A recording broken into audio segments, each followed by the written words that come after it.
오늘날의 인류는 옛날의 100년에 견줄 만큼 지식이 증가하고 과학이 발전하고 있습니다. 그러나 그에 비례해서 세계학과 재앙과 전쟁과 무질서와 폭력도 날로 증가하고 있습니다. 세계 정부도 국가 권력도 지구상의 문제들을 감당하지 못하고 있습니다. 18세기 계몽주의자들이 주장한 것처럼 인간은 이성과 과학을 통하여 지상 낙원을 건설할 것이라는 말은 이제 순진하기 짝이 없는 동화가 되고 말았습니다. 이 엄청난 지구와 인간의 재앙은 어디에서 생겨난 것입니까? 하나님이 이러한 세계를 만드셨습니까? 아닙니다. 하나님이 만든 세상은 참으로 좋은 세상이었습니다. 하나님이 세계를 지으시고 6번이나 하나님 보시기에 좋았더라, 하나님 보시기에 좋았더라, 하나님 보시기에 좋았더라, 하나님 보시기에 좋았더라, 하나님 보시기에 좋았더라, 하나님 보시기에 좋았더라고 말했습니다. 하나님이 얼마나 좋으셨기에 6번 달아서 하나님 보시기에 좋았더라고 말했었습니다. 좋은 세상을 지으신 좋은 하나님이 계신데 왜 이 세상은 이렇게 험악하고 나쁘고 흉한 소식이 들끓는 재앙으로 꽉 들어찬 세상이 되고 말았습니까? 그것은 첫째로 아담과 하와가 하나님을 반역함으로 하늘문이 닫혀버리기 때문인 것입니다. 아담과 하와를 하나님이 지으시고 동방에 에덴을 만드시고 그 낙원에 거하실 때는 하늘문이 닫히지 않았습니다. 하늘문이 사통팔방으로 열렸습니다. 하나님과 인간 사이에 막힌 곳은 전혀 없었습니다. 매일같이 하나님과 함께 동행하고 하나님의 은총과 사랑 가운데 아담과 하와는 살았습니다. 하나님의 영광의 광채 속에 하나님의 의와 평강과 희락을 넘치도록 받으면서 사는 것입니다. 정말 천국이요 낙원이었습니다. 그런데 아담과 하와가 마귀의 꾀임에 넘어가서 선악과를 따먹고 하나님을 반역했을 때 여러분 에덴의 문이 닫히고 인류에게 하늘 문이 닫혀버리고 마는 것입니다.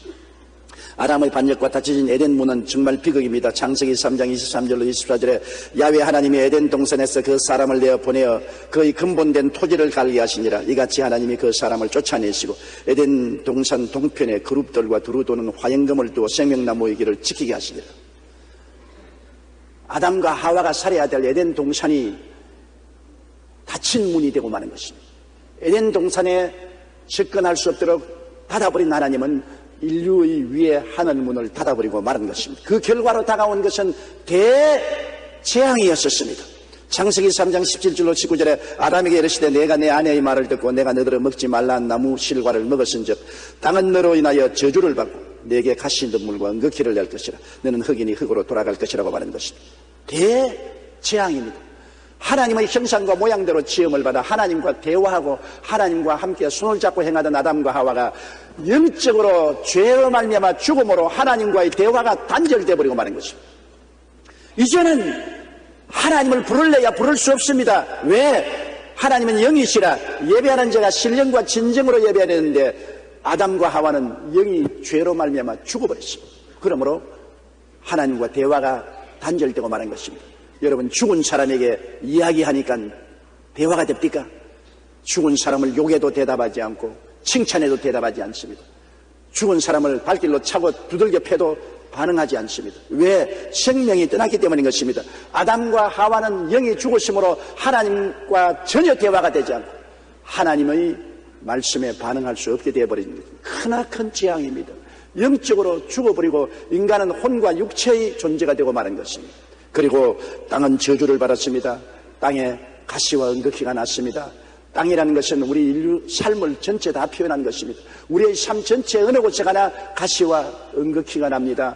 마음의 미움의 가시가 돋아나고 좌절과 절망의 은극기 밭이 되어가는 것입니다. 가정도 가시와 은극기가 돋아나고 사업과 생활에도 언제나 가시와 은극기가 돋아나고 사람은 찔리고 피투성이가 되고 고통을 당해서 이마에 땀을 흘려 먹고 사는 저주의 천물이 되고 마는 것입니다. 그리고 육체는 병들고 늙고 한 줌의 흙으로 돌아가고 영혼은 지옥으로 떨어지는 비극을 얻게 된 것입니다. 대참합니다. 거대한 재앙입니다. 이것이 바로 하늘문이 닫히고 인간이 하늘에서 쫓겨났습니다. 에덴에서 쫓겨난 결과로 그렇게 된 것입니다. 그 이후에는 마귀의 종이 되어 인간의 삶은 마귀가 시킨 대로 하는 인본주의의 굴레 속에 떨어지고 말한 것입니다. 마귀는 하나님과의 단절을 강화하고 강화했습니다. 고린도후서 4장 4절에 그중에 이 세상 신이 믿지 아니하는 자들의 마음을 혼미케 하여 그리스도의 영광의 복음의 광채가 비추지 못하게 하매니 그리스도는 하나님의 형상입니다. 마귀, 이 세상 신이 사람들의 마음에 혼돈을 가져옵니다. 육신의 정욕으로 꽉 들어차고 안목의 정욕으로 꽉 들어차고 세상의 자랑으로 꽉 들어차 하늘나라의 영광이 도저히 비치지 못하게 방벽을 쌓아놓고 있는 것입니다. 마귀는 어찌하는지 하나님의 구원의 역사가 사람에게 미치지 못하게 합니다. 사람은 오직 인간 중심에 서서 인본주의로 살고 물질적인 노예가 되고 마는 것입니다. 에베소 2장 3절에 지내는 우리도 다 그 가운데서 우리 육체의 욕심을 따라 지내며 육체와 마음의 원하는 것을 하여 다른 이들과 같이 본질상 진노에 저했다고 말하는 것입니다. 인간은 물질로 저하되고 육체적인 삶밖에 알지 못합니다. 그래서 마귀와 물질의 노예가 되어서 살아가는 것입니다. 유물론의 창시자 칼 막스는 인간이 곧 세계요 국가요 사회라고 말하는 것입니다. 하나님이 안 계시니까 인간이 사회요, 인간이 바로 국가요 사회라고 말하는 것입니다. 철저한 인본주의자를 표방한 것입니다. 그가 보기에 인간은 정신이나 영혼에 속한 존재가 아니라 인간은 물질에 불과하다는 것입니다. 정신은 단지 호도로 조직된 특수한 물질, 즉 뇌수의 산물로 생각했던 것입니다. 이처럼 인본주의는 인간을 피조된 존재가 아니라 자연의 산물로, 물질로 보는 유물론적인 사고입니다. 창조주를 인정하지 않기 때문에 인간 자체가 세계요 국가요 사회라고 주장하고 그 주장에 서서 공산주의가 세계를 70여 년 동안이나 짓밟은 것입니다.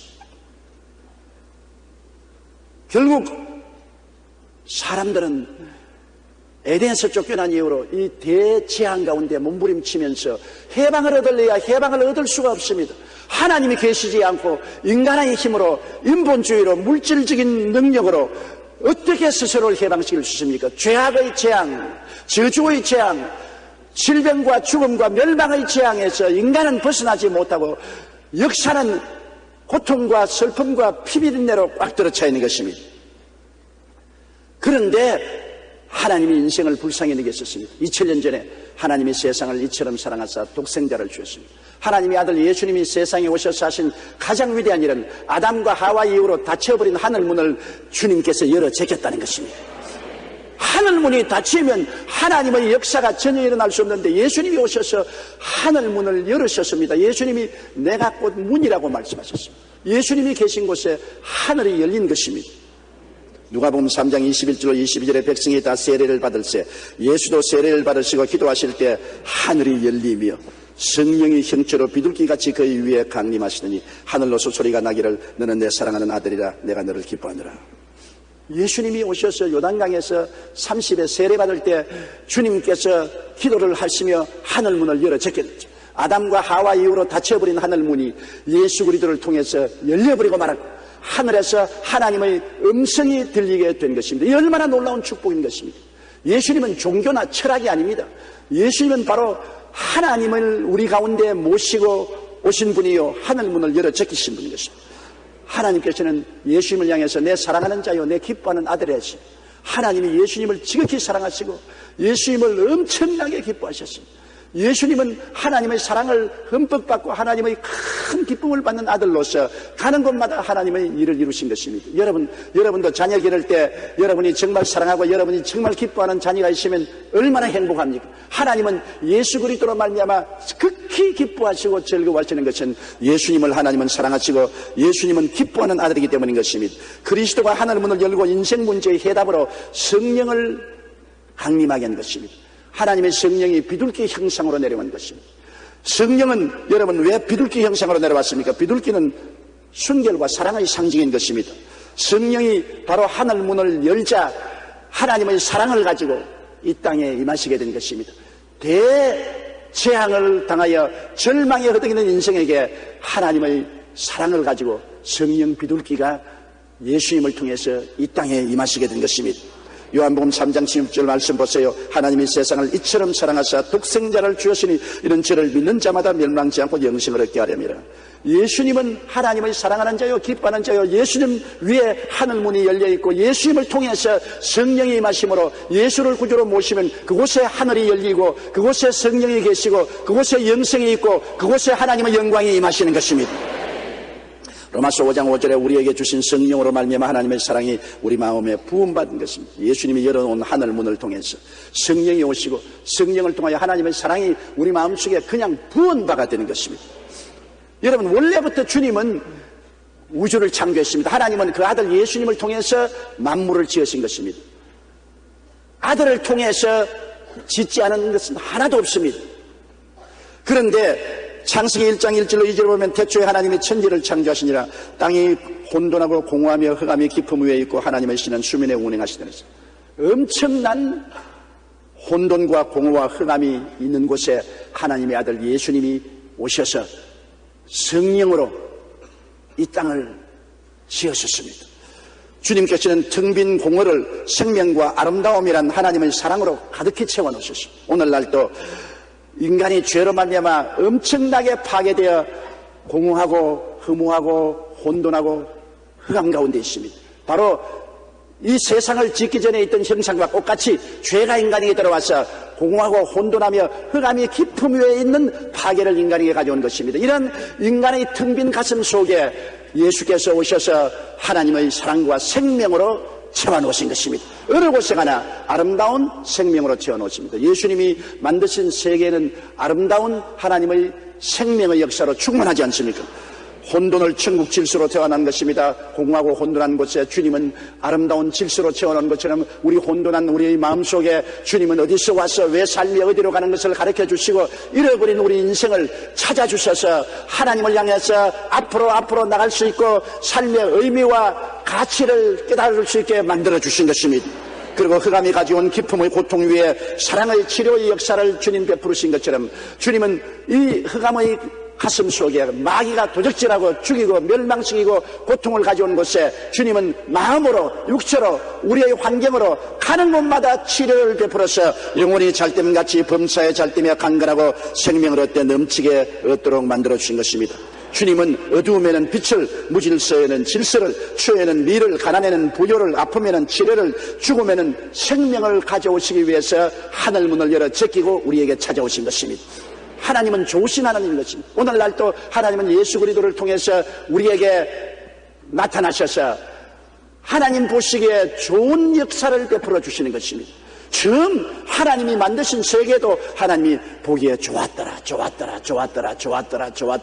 했는데 오늘 예수 그리스도를 통해서 만들어 주신 우리 인생을 하나님 보시고 하나님은 기뻐하시고 참 좋다, 정말 좋다, 정말 멋있다, 정말 좋다, 이렇게 말씀하시는 하나님이신 것입니다. 창세기 1장 31절에 하나님이 그 지으신 모든 것을 보시기에 심히 좋았다라고 하신 것처럼 하나님이 지으신 인생도 이제는 그리스도 안에서 새로운 피조물이 될 때 하나님 보시기에 좋았더라고 해야 되는 것입니다. 좋으신 하나님이 여러분을 좋게 만들어 주시는 것입니다. 우리 인생은 그리스도 안에서 좋아져야 되는 것입니다. 예수 믿고 나빠지면 안 되는 것입니다. 마귀는 도적질하고 죽이고 멸망시키지만은 예수님은 생명을 얻되 넘치게 얻게 하셔 하나님 보시기에 좋게 만들어 주시는 것입니다. 시편 104편 24절에 주께서 지혜로 저희를 다 지으셨으니 주의 부요가 땅에 가득함이니라. 주님이 지으신 세계는 주의 부요가 가득한데 예수님을 통해서 새로운 피조물을 만든 우리를 주님은 보시기에 좋을 뿐 아니라 부요가 가득하게 만들어 주시는 것입니다. 그러므로 우리 주님께서는 우리에게 와서 사랑의 능력으로 영혼이 잘되고 범사에 잘되며 강건하고 생명을 얻되 풍성하게 하는 아름답고 좋은 세계를 이루어주는 것입니다. 잃어버린 에덴 동산을 하늘문을 활짝 여시고 다시 우리에게 복구시키기 위해서 주님이 오신 것입니다. 주님은 그 일을 성령의 역사를 통해서 우리에게 나타내 주시는 것입니다. 흑인 지도자였던 마틴 루터 킹 목사님은 세계를 움직일 수 있는 힘은 사랑이라고 했습니다. 세계 정복을 꿈꾸었던 나폴레옹도 유배지였던 센트 헤레나 섬에서 숨을 거두기 전에 이렇게 말했습니다. 나는 100만 대군으로 세계를 정복하려다가 실패했으나 예수 그리스도는 사랑으로 전 세계를 정복했다. 여러분, 예수님은 그 큰 사랑으로 공허와 무질서와 흑암에 있는 우리의 마음속에 사랑으로 찾아오셔서 주님의 사랑은 우리에게 빛과 소망과 질서와 영광과 생명으로 채워주시는 것입니다. 오늘날은 예수님께서 우리 위에 영원히 하늘문을 열어 제껴 놓으시고 하나님의 성령이 그리스도의 구속을 통해서 영원히 우리에게 나타나시기 위해서 십자가를 걸머진 것입니다. 아담과 하와의 죄로 말미암아 닫혀진 하늘문을 우리에게 영원히 열어 제끼기 위해서는 주님께서 십자가에서 죄를 청산함으로 그 대가를 지불한 이후에야 문이 열리는 것입니다. 예수님의 몸을 찢고 피를 흘려서 그를 통해서 영원히 하늘문이 열리게 되는 것입니다. 주님께서는 하늘문을 여시고 성령을 우리에게 영원히 보내주셔서 하나님 성령으로 흑암은 광명으로, 무질서는 질서로, 죽음은 생명으로, 추는 미로, 가난은 부유로 변하시기는 기적을 베풀기를 원하신 것입니다. 바로 예수님 십자가에서 몸짓고 피 흘려 죽으신 이후로 그리스도를 통해서 성령이 오순절날 우리에게 쏟아진 것입니다. 사도행전 2장 1절로 4절에 오순절날이 이름에 저희가 다 같이 한 곳에 모였더니 호련히 하늘로부터 급하고 강한 바람 같은 소리가 있어 저희 앉은 온 집에 가득하며 불의 혀같이 갈라지는 것이 저희 보여 각 사람 위에 임하여 있더니 저희가 다 성령의 충만함을 받고 성령이 말하게 하심을 따라 다른 방언으로 말하기 시작하더라고 말한 것입니다.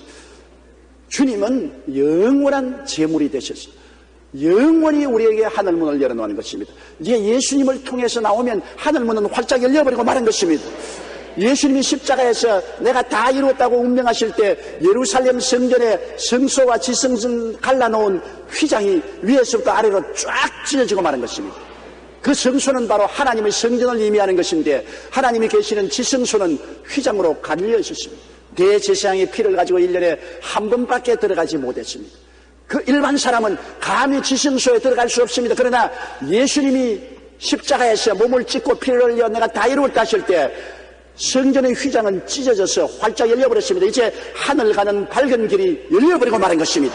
예수 그리스도의 육체를 통해서 하나님의 보좌 앞으로 나가는 문이 활짝 열렸습니다. 아담 이후로 닫혀버린 하늘문이 이제 예수 그리스도로 말미암아 우리 인생 위에 활짝 열리고 마른 것입니다. 여러분, 예수 그리스도 십자가 보혈을 통해서 우리에게 강림하신 성령님은 그리스도의 피에 젖은 비둘기인 것입니다. 그냥 오신 성령이 아닙니다. 그리스도의 보혈에 젖은 비둘기로서 피의 능력을 가지고서 이제 우리에게 임하신 것입니다. 누가복음 22장 20절에 이 잔은 내 피로 세우는 새 언약이니 곧 너희를 위하여 붓는 것이라고 말한 것입니다. 예수님은 피로서 우리에게 언약을 맺었고 성령은 언약의 성령으로 피를 가지고 우리에게 찾아옵니다. 그렇기 때문에 저는 성령을 피에 젖은 비둘기라고 말하는 것입니다. 주님은 처음 하늘문을 여실 때 성령이 강림하셨습니다. 그러나 오순절날 영원히 성령을 부으실 때는 성령은 그냥 오신 성령이 아닙니다. 피에 젖은 성령인 것입니다. 그리스도의 피를 갖고 우리에게 찾아오신 것입니다. 요한일서 5장 6절로 8절에 이는 물과 피로 임하신 자니 곧 예수 그리스도시라 물로만 아니요 물과 피로 임하셨고 정간에 있는 성령이시니 성령은 진리라고 말씀하고 있는 것입니다. 그러므로 오늘 성령은 우리에게 오셔서 예수 그리스도의 피의 대가를 요구하는 것입니다. 마귀가 지배하는 이 세상에 오셔서 예수 그리스도가 피를 주고 산 그 대가를 요구하는 것입니다. 이루는 것입니다. 성령이 우리에게 이루는 피의 대가는 뭡니까? 첫째로 죄에서 자유와 의의 역사를 이루시는 것입니다. 성령은 오셔서 예수님이 인간의 죄를 대신해서 십자가에 몸짓고 피 흘렸으므로 이제는 용서와 의를 가져와야 된다. 용서와 의를 내놓아라. 성령은 용서와 의를 주기 위해서 예수님의 피로서 역사하는 피에 젖은 비둘기인 것입니다. 로마서 8장 1절로 2절에 그러므로 이제 그리스도 예수 안에 있는 자에게는 결코 정죄함이 없나니 이는 그리스도 예수 안에 있는 생명의 성령의 법이 죄와 사망의 법에서 너를 해방하였습니다. 성령이 예수 그리스도의 피를 가지고 와서 사망의 세력에서 여러분을 해방시켜 주시는 것입니다. 죄와 사망의 법을 멸하여 주는 것입니다. 디도서 3장 6절로 7절에 성령을 우리 구주 예수 그리스도로 말미암아 우리에게 풍성히 부어주사 우리로 저의 은혜를 힘입어 의롭다 하심을 얻어 영생의 소망을 따라 후사가 되게 하려 함이라고 하는 것입니다. 성령으로 말미암지 않고는 용서와 의와 영광을 체험할 수 없습니다. 거듭나지 못해요.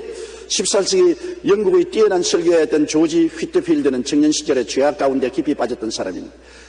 그러던 어느 날 그는 자신의 마음이 온통 시커먼 죄악으로 물들어 있다는 것을 깨닫게 되었습니다.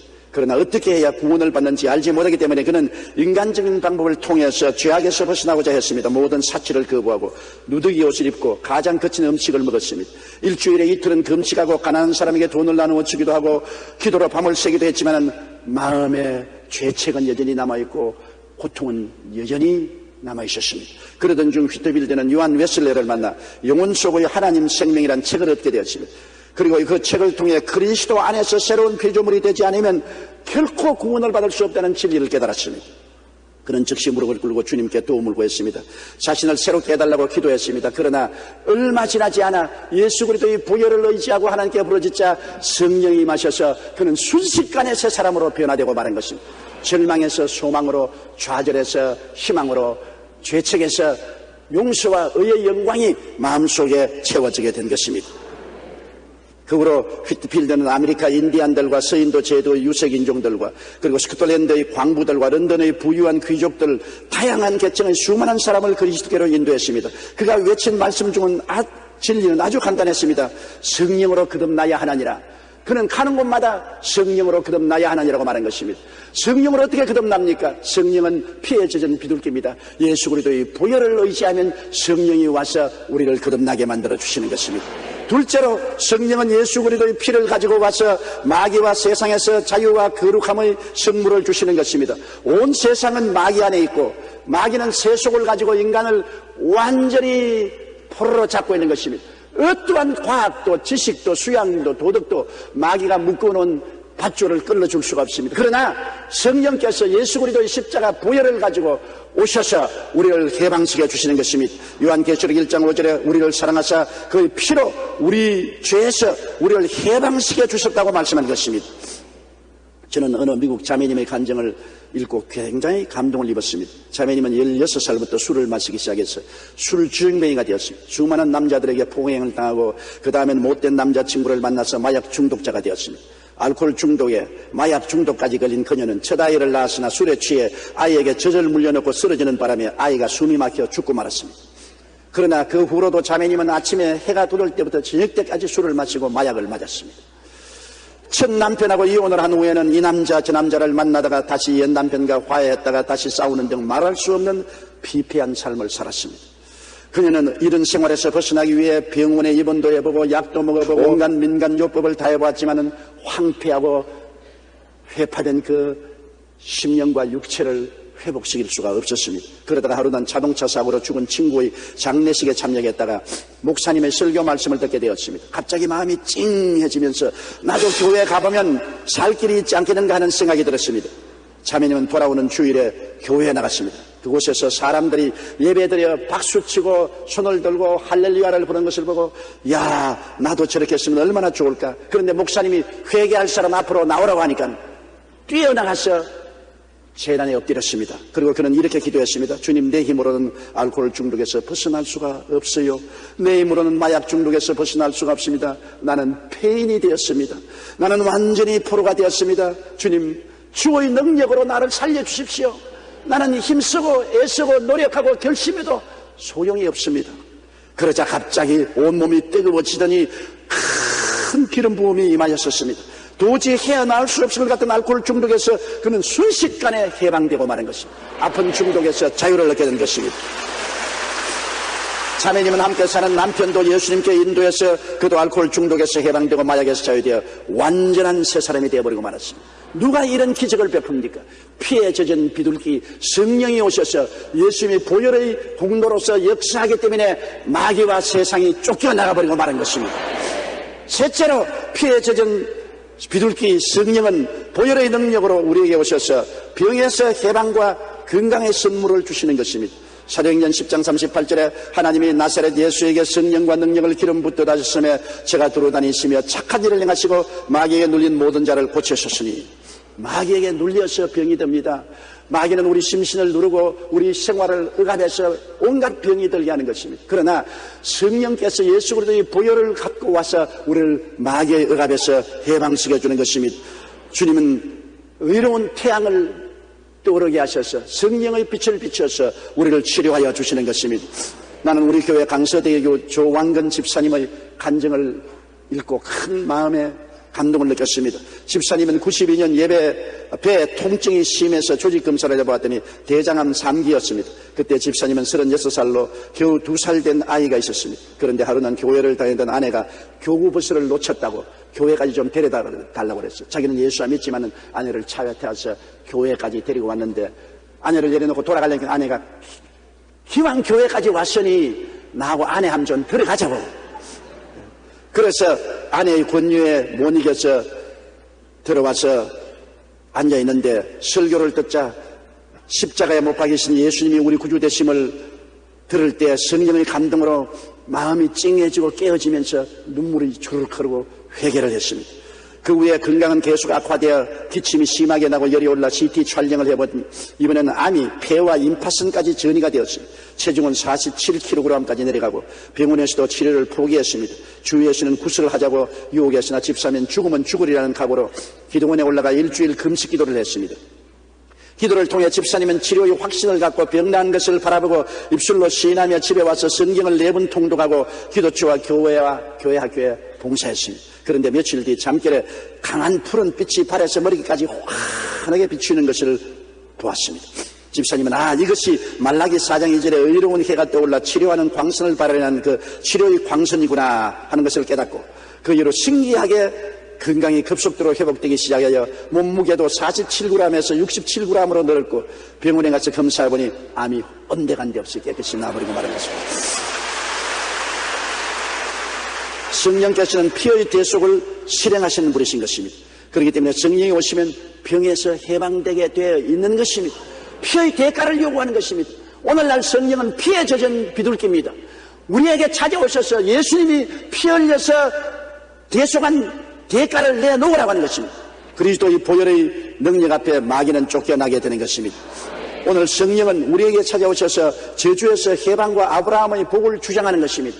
성령은 우리에게 오셔서 오랜 좌절과 절망에서 벗어나라고 하는 것입니다. 나는 못한다, 안 된다, 할 수 없다, 못 산다, 패배자라는 부정적인 생각을 예수님의 보혈로 확 씻어버리고 성령께서 우리 마음속에 밝고 맑고 환하고 긍정적이고 적극적이고 창조적인 생각으로 채워넣어 주시는 것입니다. 갈라디아서 3장 13절로 14절 말씀대로 그리스도께서 우리를 위하여 저주를 받으사 율법의 저주에서 우리를 속량하였으니 기록된 바 나무에 달린 자마다 저주 아래 있는 자라 하였습니다. 이는 그리스도 예수 안에서 아브라함의 복이 이방인에게 미치게 하고 또 우리로 하여금 믿음으로 말미암아 성령의 약속을 받게 하려 하심이라는 것입니다. 피에 젖은 비둘기 성령은 오셔서 피로써 예수님이 십자가에서 너희 모든 저주를 다 청산했다. 아담이 타락함으로 가시와 은극기를 내는 저주를 받았지만은 그 가시와 은극기를 예수님이 십자가에서 청산해버렸다. 보혈의 능력으로 저주는 사라졌다. 이제는 긍정적으로 믿어라. 희망을 가져라. 굳건한 믿음 속에 서라고 가르쳐주는 것입니다. 이 성령의 가르침을 쫓아서 우리가 마음의 바라봄의 법칙으로 그리스도를 바라보고 믿으면 모든 저주에서 해방되고 승리로운 삶을 살 수가 있는 것입니다. 하나님은 여러분에게 아브라함의 복으로 채워주시기를 원하시고 계신 것입니다. 다섯째로 피에 젖은 비둘기 성령은 오셔서 우리에게 사망에서 해방되고 천국 백성이 되었다는 것을 알려주는 것입니다. 이제 더 사망을 두려워할 필요가 없다. 죽음을 겁낼 필요가 없다고 말하는 것입니다.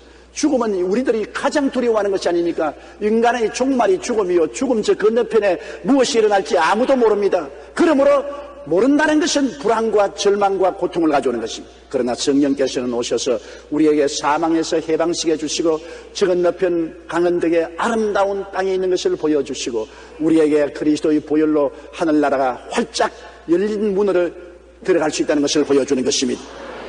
로마서 8장 11절에 그리스도 예수를 죽은 자 가운데서 살리신 이가 너희 안에 거하시는 그 영으로 말미암아 너희 죽을 몸도 살리시리. 성령은 우리를 다시 살려서 영원한 영생을 얻게 만들어 주시는 것입니다. 우리를 위해서 아름다운 땅이 예비되어 있습니다. 요한계시록 21장 10절로 11절에 성령으로 나를 데리고 크고 높은 산으로 올라가 하나님께로부터 하늘에서 내려오는 거룩한 성 예루살렘을 보이니 하나님의 영광이 있음에 그 성의 빛이 지극히 귀한 보석 같고 벽옥과 수연같이 맑더라. 이것이 우리가 가서 그해야 될 영원한 집인 것입니다.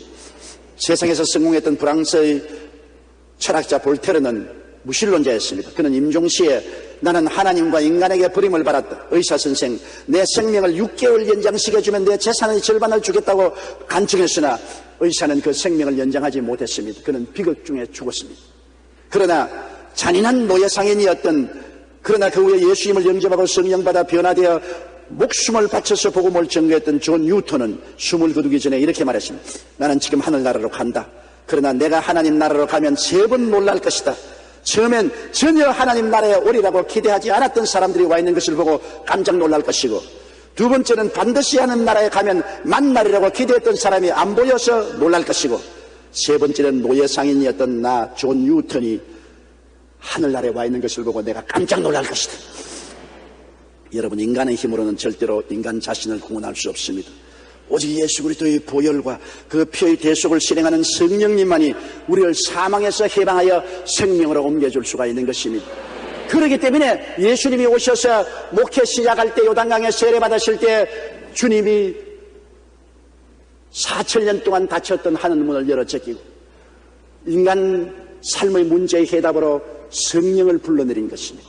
예수님이 성령을 통하여 죄를 용서하고 병을 고치고 귀신을 쫓아내고 죽은 자를 살리고 풍랑을 잠잠케 하고 배고픈 자를 먹이고 기적을 행하신 것입니다. 그리고 이 성령이 영원히 교회와 인간 사회 속에 임하여서 역사하기 위해서 주님은 십자가에 못 박여 몸짓고 피 흘려서 하늘문을 열어 제끼고 이제 피에 젖은 보혜사 성령을 오순절날 내려보내신 것입니다. 오늘 성령은 우리와 함께 거하시고 우리 안에 거하시는 것입니다. 성령은 영원토록 우리와 함께 계신 것입니다. 성령은 오늘 예수 그리스도의 보혈을 가지고 우리를 찾아온 피에 젖은 비둘기인 것입니다.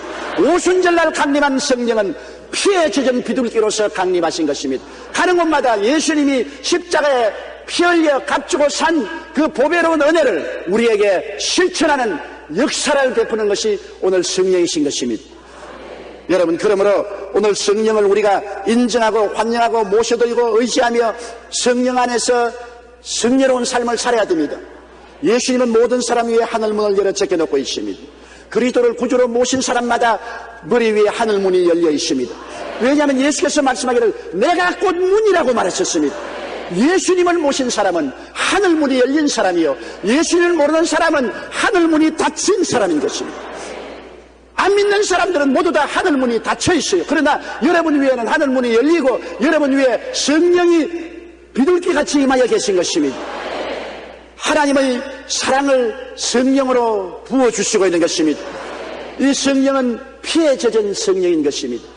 피에 젖은 비둘기로 예수 그리스도의 보혈의 은혜를 우리에게 갖고 와서 우리로 하여금 영혼이 잘됨같이 범사에 잘되며 강건하고 생명을 얻되 넘치게 얻게 하는 것입니다. 성령 비둘기는 성령 예수 그리스도의 보혈을 통하여 오늘 우리에게 말씀합니다. 너는 용서와 의와 영광을 받았다. 너는 마귀와 세상에서 해방되고 거룩함과 성령을 받았다. 너는 고침을 받고 건강을 얻었다. 너는 저주에서 해방받고 아브라함의 복을 얻었다. 너는 사망과 음부에서 해방되고 부활과 영생과 천국 백성이 되었다고 말하는 것입니다. 성령의 음성에 귀를 기울이십시오. 성령은 예수 그리스도의 보혈로 역사하기 때문에 거짓이 없고 변함이 없습니다. 여러분, 마음을 다하고 뜻을 다하고 정성을 다하여 예수 그리스도의 대속의 은총을 믿으시기 바랍니다. 여러분의 마음속에 예수께서 들어오시면 성령이 오셔서 역사함으로 공허와 혼돈과 흑암의 세력, 마귀와 타락의 깊은 심려는 다 사라지고 천국의 영광이 마음속에 충만하게 채워지는 것입니다. 마음이 공허하고 혼돈하며 흑암이 깊은 위에 있을 때 하나님의 성령이 예수로 말미암아 운행하면 흑암은 광명으로, 무질서는 질서로, 죽음은 생명으로, 추는 미로, 가난은 부여로 변화시키는 기적을 베푸는 것입니다. 누구든지 그리스도 안에 있으면 새로운 피조물이라. 이전 것은 지나갔으니 보라 새 것이 되었도다. 우리는 그리스도 안에서 성령의 능력으로 새로운 삶을 살게 되고 지금뿐 아니라 영원한 삶을 사는 것입니다. 지금은 여러분 천국의 적은 부분을 우리가 체험하고 있지만은 진짜 새로운 삶의 출발은 우리가 육신의 장막집을 벗어버리고 주님이 예비한 천국으로 성령의 가마 타고 갈 때 시작하는 것입니다. 독일의 유명한 목사였던 본 회퍼는 나치 세력에 대항하다가 체포되어 감옥에 갇히게 되었습니다. 1945년 4월 9일 주일 아침 여느 때처럼 감옥에서 아침 기도를 하는데 밖에서 소리가 났습니다. 죄수 본 회퍼는 나오라. 마침내 사형시간이 다가온 것입니다. 같은 감방에 있던 영국 장교는 일어나는 보네퍼를 향해 목사님 마지막입니다. 안녕히 가십시오. 그렇게 인사했습니다. 그러자 보네퍼는 미소를 먹고 평화로운 얼굴로 대답했습니다. 형제여, 이것은 마지막이 아닙니다. 지금 나는 새로운 삶을 시작하러 갑니다. 죽음은 우리의 마지막이 아닙니다. 새로운 삶의 시작을 하러 가는 것입니다. 예수께서 죽어서 사망과 음부를 멸하시고 부활하시기 때문에 이제는 죽음의 골목마다 부활의 광채가 가득하게 되었습니다. 사망아, 너희 이기는 것이 어디느냐? 사망아, 너희 쏘는 것이 어디느냐? 없습니다. 예수 그리스도의 부활의 광채만 남발하고 그리스도를 통해서 활짝 열린 하늘문을 통해 우리는 성령의 능력으로 들어가서 눈물과 근심과 탄식과 이별하는 것이나 공하는 것이나 앓는 것이 없는 영원한 처소에서 살게 되실 것입니다. 내일은 오늘보다, 다음 달은 근본들보다, 명년은 금년보다, 영원한 미래는 영원히 아름다워지고 좋아지는 것을 믿고 살게 되시기를 주의 이름으로 축원합니다. 다 같이 고개 숙여 기도드리겠습니다. 사랑하신 아버지 하나님, 오순절날 우리에게 강림한 성령님은 피에 젖은 비둘기입니다. 그냥 비둘기가 아니라 피에 젖은 비둘기입니다. 하나님의 사랑으로 그리스도의 보혈로 값주고 산 오중복음과 삼중 축복을 가지고 우리에게 찾아와서 우리의 생애 속에 큰 변화를 일으키는 역사를 베풀어 주심을 감사합니다. 성령이 말씀을 가지고 우리에게 와서 새로운 창조를 이룰 때 아버지 하나님, 우리는 변화받게 하여 주시옵소서. 성령을 인정하고 환영하고 모시드리고 의지하며 그리스도를 통해서 열린 하늘 문을 향해 아버지께 항상 기도하고 찬양하고 감사하고 믿고 나가게 도와주시옵소서. 이제는 우리는 고아와 같이 버림받지 않았습니다. 과부와 같이 멸시당치 않습니다. 우리는 하늘 문이 열려 있습니다. 아버지가 언제나 하늘에 앉아 계시고 천사들이 오르락내리락 하고 있습니다. 성령을 통하여 우리는 하늘 아버지께 모든 기도를 아뢰할 수 있고, 하늘에서 성령을 통하여 아버지는 예수 그리스도의 피로 값잡는 은혜를 우리에게 베풀고 계심을 감사합니다. 아버지여, 할 수 있습니다. 믿습니다. 기적이 일어납니다. 긍정적인 믿음을 갖게 도와주시옵소서. 예수님 이름으로 기도드리옵나이다. 옆에 계신 분들에게 주님이 이 자리에 계십니다. 말씀하십시오. 여러분에게 한 가지 신상 발언을 해야 될 것이 있습니다. 며칠 전에 신문에 보고 저도 깜짝 놀란 것은 주영기 목사가 불교에도 구원이 있다고 말했다. 말도 안 되는 소리입니다. 불교에 구원이 있다고 말한 적이 없습니다. 그리고 구원은 오직 우리 주 예수 그리스도 안에만 있을 뿐이고, 제가 그 복음을 전하기 위해서 불교대학에 갔습니다. 동국대학교 불교학과 최고 경영자반에서 저를 강의해달라고 초청했을 때 상당히 주저하며 기도하다가 성령께서 뭘 두려워하느냐, 그곳에 가서 복음을 증거하라, 그런 음성을 듣고 불교의 가장 중심부에 들어가서 예수의 복음을 증거했다고 결심을 하고 제가 갔습니다. 가서 그들은 앞에서, 저는 원래 불교 신자요, 불교 가정에서 태어났으나 폐병으로 죽어갈 때 부처님께 기도해도 응답 없고 마리아에게 기도해도 응답이 없었으나 예수께 기도하니까 내 마음에 평안을 주시고 구원을 주시고 병을 고쳐주셨다고 말했습니다. 그래서 제가 예수를 믿고 주의 종이 된 이후에 신학을 졸업하고 불광동에 나가서 복음을 증거할 때 그리스도의 삼중 축복을 증거했다. 아담은 타락해서 3대 재앙을 가져왔는데 죄악으로 말미암아 영혼의 죽는 재앙을 가져왔고, 환경의 저주로 말미암아 가난과 고통의 재앙을 가져왔고, 육체적인 질병과 죽음을 가져왔으나 예수님이 십자가에서 못 박에 몸짓고 피 흘려 죽으심으로 삼중 축복을 가지고 왔다. 죄에서 용서를 받고 의로움을 얻고, 환경의 저주에서 해방을 얻고 축복을 받고, 치료와 영원한 부활과 영생을 얻게 되었다. 예수 안에서만 소망이 있고, 이 소망을 증거하면 사람들은 소망을 받아서 긍정적이고 적극적이고 창조적이고 생산적인 신앙생활을 할 수 있게 된다고, 이 말씀을 제가 그들에게 증거했습니다. 그랬는데 그 다음에는 제가 불교에 구원이 있다고 말을 했다, 불교와 기독교는 한 가지라고 말을 했다, 그런 말을 한 적이 없습니다. 저는 오직 한 가지 뭐라고 말하냐면, 불교는 부처가 사람의 마음속에 있다 그러는데 우리 기독교에는 천국이 우리 마음속에 있고 예수 그리스도가 우리 마음속에 있다고 믿습니다. 이런 점에 있어서 마음을 강조한 점, 유사점이 있기도 합니다. 그런 말을 했습니다. 그런데 그 다음에는 조용기가 불교를 믿어도 구원을 받고 예수를 믿어도 구원을 받는다, 그렇게 말을 했다고. 항상 마귀는 따라다니면서 고춧가리를 뿌리는 것이 사실이지만은 신문에 이렇게 제호를 뽑아서 내 자신이 깜짝 놀라게 했고, 또 이것을 읽은 사람들이 저에게 수없이 전화도 하고 문의도 하고 질문도 했습니다. 오해 없기를 바랍니다. 구원은 죽었다가 부활하신 예수 그리스도 이외에는 천하 인간에게 주어진 적이 없습니다. 그것을 여러분 다시 한번 확인해 주시기 바랍니다.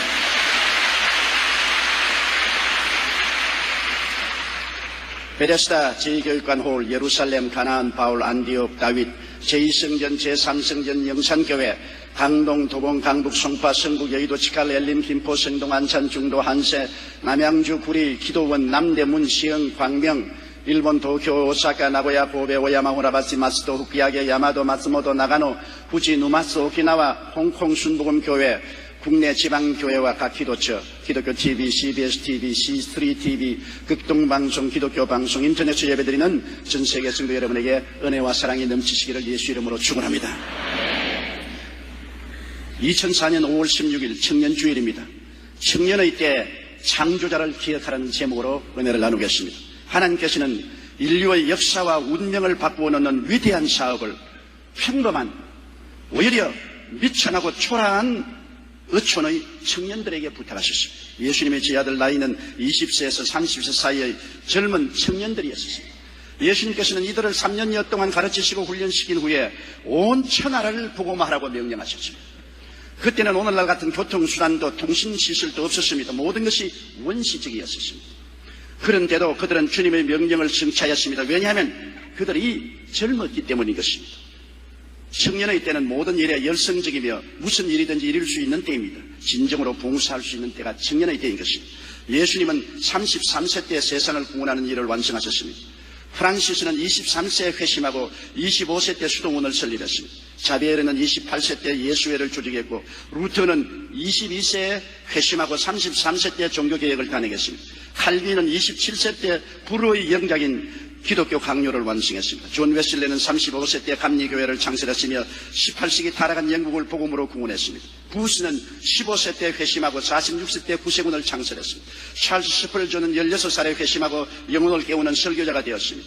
조지 휘트필드는 22세 때 세계적인 설교가 되었으며, 무디는 18세에 회심하여 19세기 잠든 아메리카를 깨워 일으킨 복음 전도자가 되었습니다. 청년기의 회심 경험을 보면 남자는 14살에서 15살에 25살 사이에 가장 많이 회개하고 주께로 돌아왔으며, 여자는 13살에서 16살 사이에 회개하고 예수께로 가장 많이 들어오게 된 것입니다. 첫째로 오늘 청년들이 어떻게 해야 될 것인가? 청년 때 창조자를 기억하고 섬겨야 되는 것입니다. 청년의 때는 혈기방장하고 자신만만하여 자기의 지혜와 총명, 모략과 재능, 지식을 의지하고 청춘을 의지해서 나가려고 할 때가 많습니다. 바로 모세가 그랬습니다. 모세는 바로 궁전에서 학술을 다 배워 말과 행사가 능단했습니다. 청년의 혈기방장한 기운으로 이스라엘을 자기 힘으로 구원하겠다고 애굽 사람을 쳐 죽이고 모래에 파묻고 난 뒤에 그것이 탈로 되어 그는 미디안으로 도망을 쳤습니다. 청년의 힘으로 혈기방장한 정렬로서 일을 했지만은 하나님이 같이 하지 않기 때문에 모세의 선한 의지가 오히려 이해를 받지 못하고 이스라엘도 받아들이지 않냐고 바로왕의 진노를 사서 미디안 광야로 쫓겨나서 40년 동안 그는 그곳에서 깨어졌습니다. 나중에 80이 되었을 때 하나님이 나타나셔서 그를 부르실 때 그는 말하기를 내가 누구간데 바로에 가며 이스라엘 자손을 애굽에서 인도하여 내리니까 깨어지고 회개하고 겸손하고 낮아지고 자기 자신을 별 볼 일 없는 인생으로 생각할 때 그는 하나님께 의지하고 하나님이 그를 들어서 크게 사용하셨습니다. 베드로전서 5장 6절에 하나님의 능하신 손 아래서 겸손하라 때가 되면 너희를 높이려 하고 말한 것입니다. 청년의 때 하나님 앞에서 자기를 겸손하게 낮추는 것은 대단히 필요합니다. 그리고 청년의 때 지위나 명예나 권세나 부귀나 영화를 섬기지 말고 하나님을 섬겨야 되는 것입니다. 하나님을 섬기고 정의롭고 거룩하게 살아야 됩니다. 시편 111편 10절에 야훼를 경외함이 곧 지혜의 근본이라 그 계명을 지키는 자는 다 좋은 지각이 있나니 야훼를 찬송함이 영원히 있으리라고 말씀했으며, 시편 119편 9절로 10절에 청년이 무엇으로 그 행실을 깨끗해 하리이까 주의 말씀을 따라 삼가할 것이니이다. 내가 진심으로 주를 찾사오니 주의 계명에서 나지 말게 하옵소서. 청년 때 하나님께 겸손하게 자기를 낮추고 하나님을 섬기겠다고 결심하면 이것이 평생을 좌우하게 되는 것입니다. 세계적인 유명한 기관인 YMCA 설립자인 영국의 조지 윌리엄스는 16살 되던 해 하나님께 헌신했습니다. 그는 예수님의 구원에 대한 기쁨에 넘쳐 이렇게 기도했습니다. 하나님, 내 몸과 영혼을 모두 바쳐 주님을 위하여 살게 하소서. 주님께서 십자가의 죽으심으로 이 죄인을 구원해 주신 것을 생각할 때 저는 어찌할 바를 모르겠습니다. 당시 영국은 산업혁명 이후 혼란의 소용돌이 속에 있었고 젊은이들은 세속적인 유혹에 빠져 들어가고 있었습니다. 조지 윌리엄스는 또래의 젊은이들과 함께 기숙사 생활을 하고 있었기 때문에 세속적인 유혹에 쉽게 빠질 수 있었음에도 불구하고 16살에 그가 회심하고 예수를 구주로 모시고 헌신한 것이 그의 마음을 점령해 주었습니다. 그래서 그는 매달 수입의 7%를 선교 헌금으로 드렸으며 결국 그는 22살 되던 해 11명의 청년들과 함께 YMCA를 창설하여 혼란한 사회 속에서 방황하던 청년들을 정신적, 영적 개선을 이루는 위대한 업적을 낸 것입니다. 청년의 때 자기를 낮추고 그리스도를 모시고 하나님께 헌신한 결과로 세계의 청년들을 변화시키는 놀라운 기관인 YMCA를 세울 수 있는 것입니다. 여러분, 청년의 때에 하나님께 순종함을 배워야 됩니다. 신명기 30장 19절로 20절에 내가 생명과 사망과 복과 저주를 내 앞에 두었은즉 너와 내 자손이 살기 위하여 생명을 택하고 내 하나님 야훼를 사랑하고 그 말씀을 순종하며 그에게 부종하라고 말한 것입니다. 생명과 사망, 복과 저주가 우리 앞에 있는데 우리가 선택하는 것입니다. 청년의 때 인생을 시작한 꽃다운 시절에 우리는 생명을 선택하고 복을 선택해야지 사망과 저주를 선택해서는 안 됩니다. 우리의 자손과 후손들이 생명을 얻고 잘 살기 위해서는 하나님을 사랑하고 말씀을 순종하는 그 길을 택하는 청년들이 되어야 되는 것입니다. 그리고 청년의 때에 정말로 용기 백배하여 주님을 믿을 수가 있으니까 주님을 믿는 청년들이 되어야 되는 것입니다. 잠언서 3장 5절에 너는 마음을 다하여 야훼를 의뢰하고 내 명철을 의지하지 말라. 인간의 지혜와 총명이 아무리 크다 한들 우주 가운데 모래알 밖에 되지 않습니다. 하나님을 의지해야 되는 것입니다. 빌립보서 4장 13절에 내게 능력 주신 자 안에서 내가 모든 것을 할 수 있다고 말한 것입니다. 여러분, 하나님을 의지하면 하나님의 능력으로 지혜와 총명을 얻고 믿음과 용기와 담력을 얻어서 불가능을 가능케 만들 수가 있는 것입니다.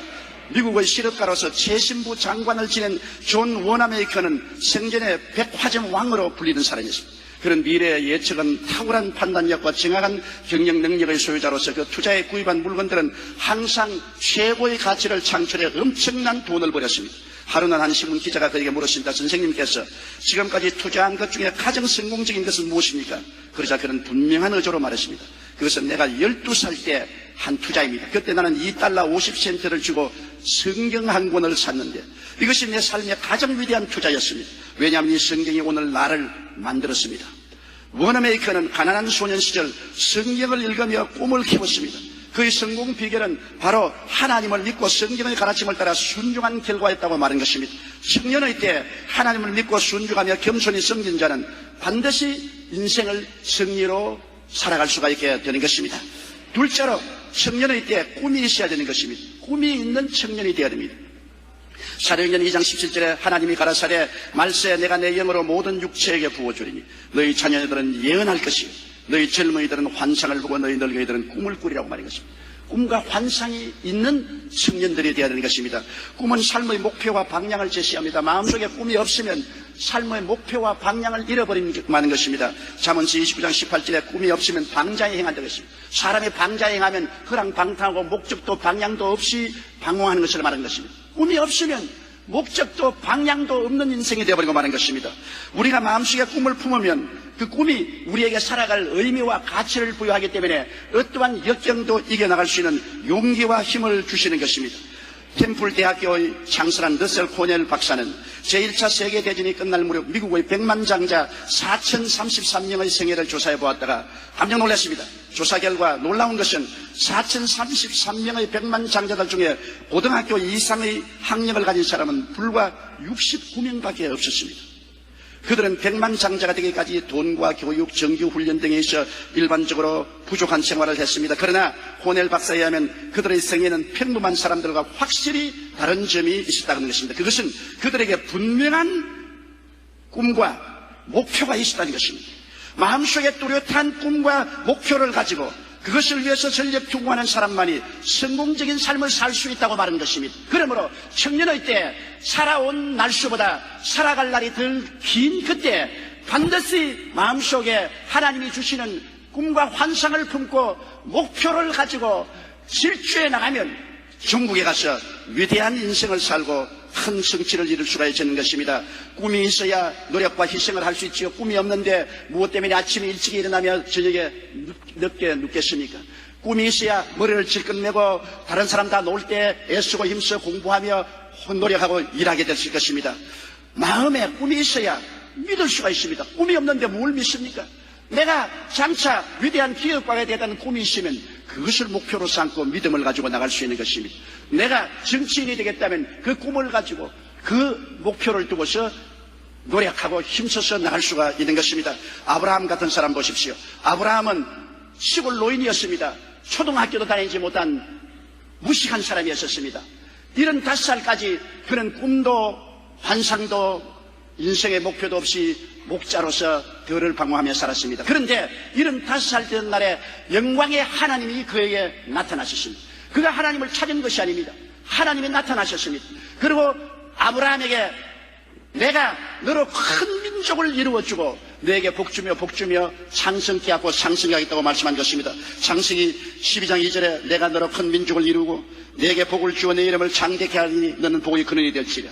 하나님의 말씀을 듣고 그는 꿈을 마음에 품었습니다. 그의 가슴에는 이미 갈비뼈가 툭툭 튀어나왔고 살점은 이미 많이 사라졌고 피부는 금스럽게 탔고 노인이 되고 허리도 굽어지고 다리에 힘이 없었지만은 마음속에 꿈이 들어오자 그를 완전히 새 사람으로 만들어버리고 말한 것입니다. 새로운 삶의 목표가 생겼습니다. 새로운 삶의 가치가 생겼습니다. 어떠한 고난과 역경도 이겨나갈 수 있는 용기와 힘이 생겼습니다. 아브라함이 꿈을 만든 것이 아니라 꿈이 아브라함을 만들어버리고 마는 것입니다. 아브라함을 변화시켰습니다.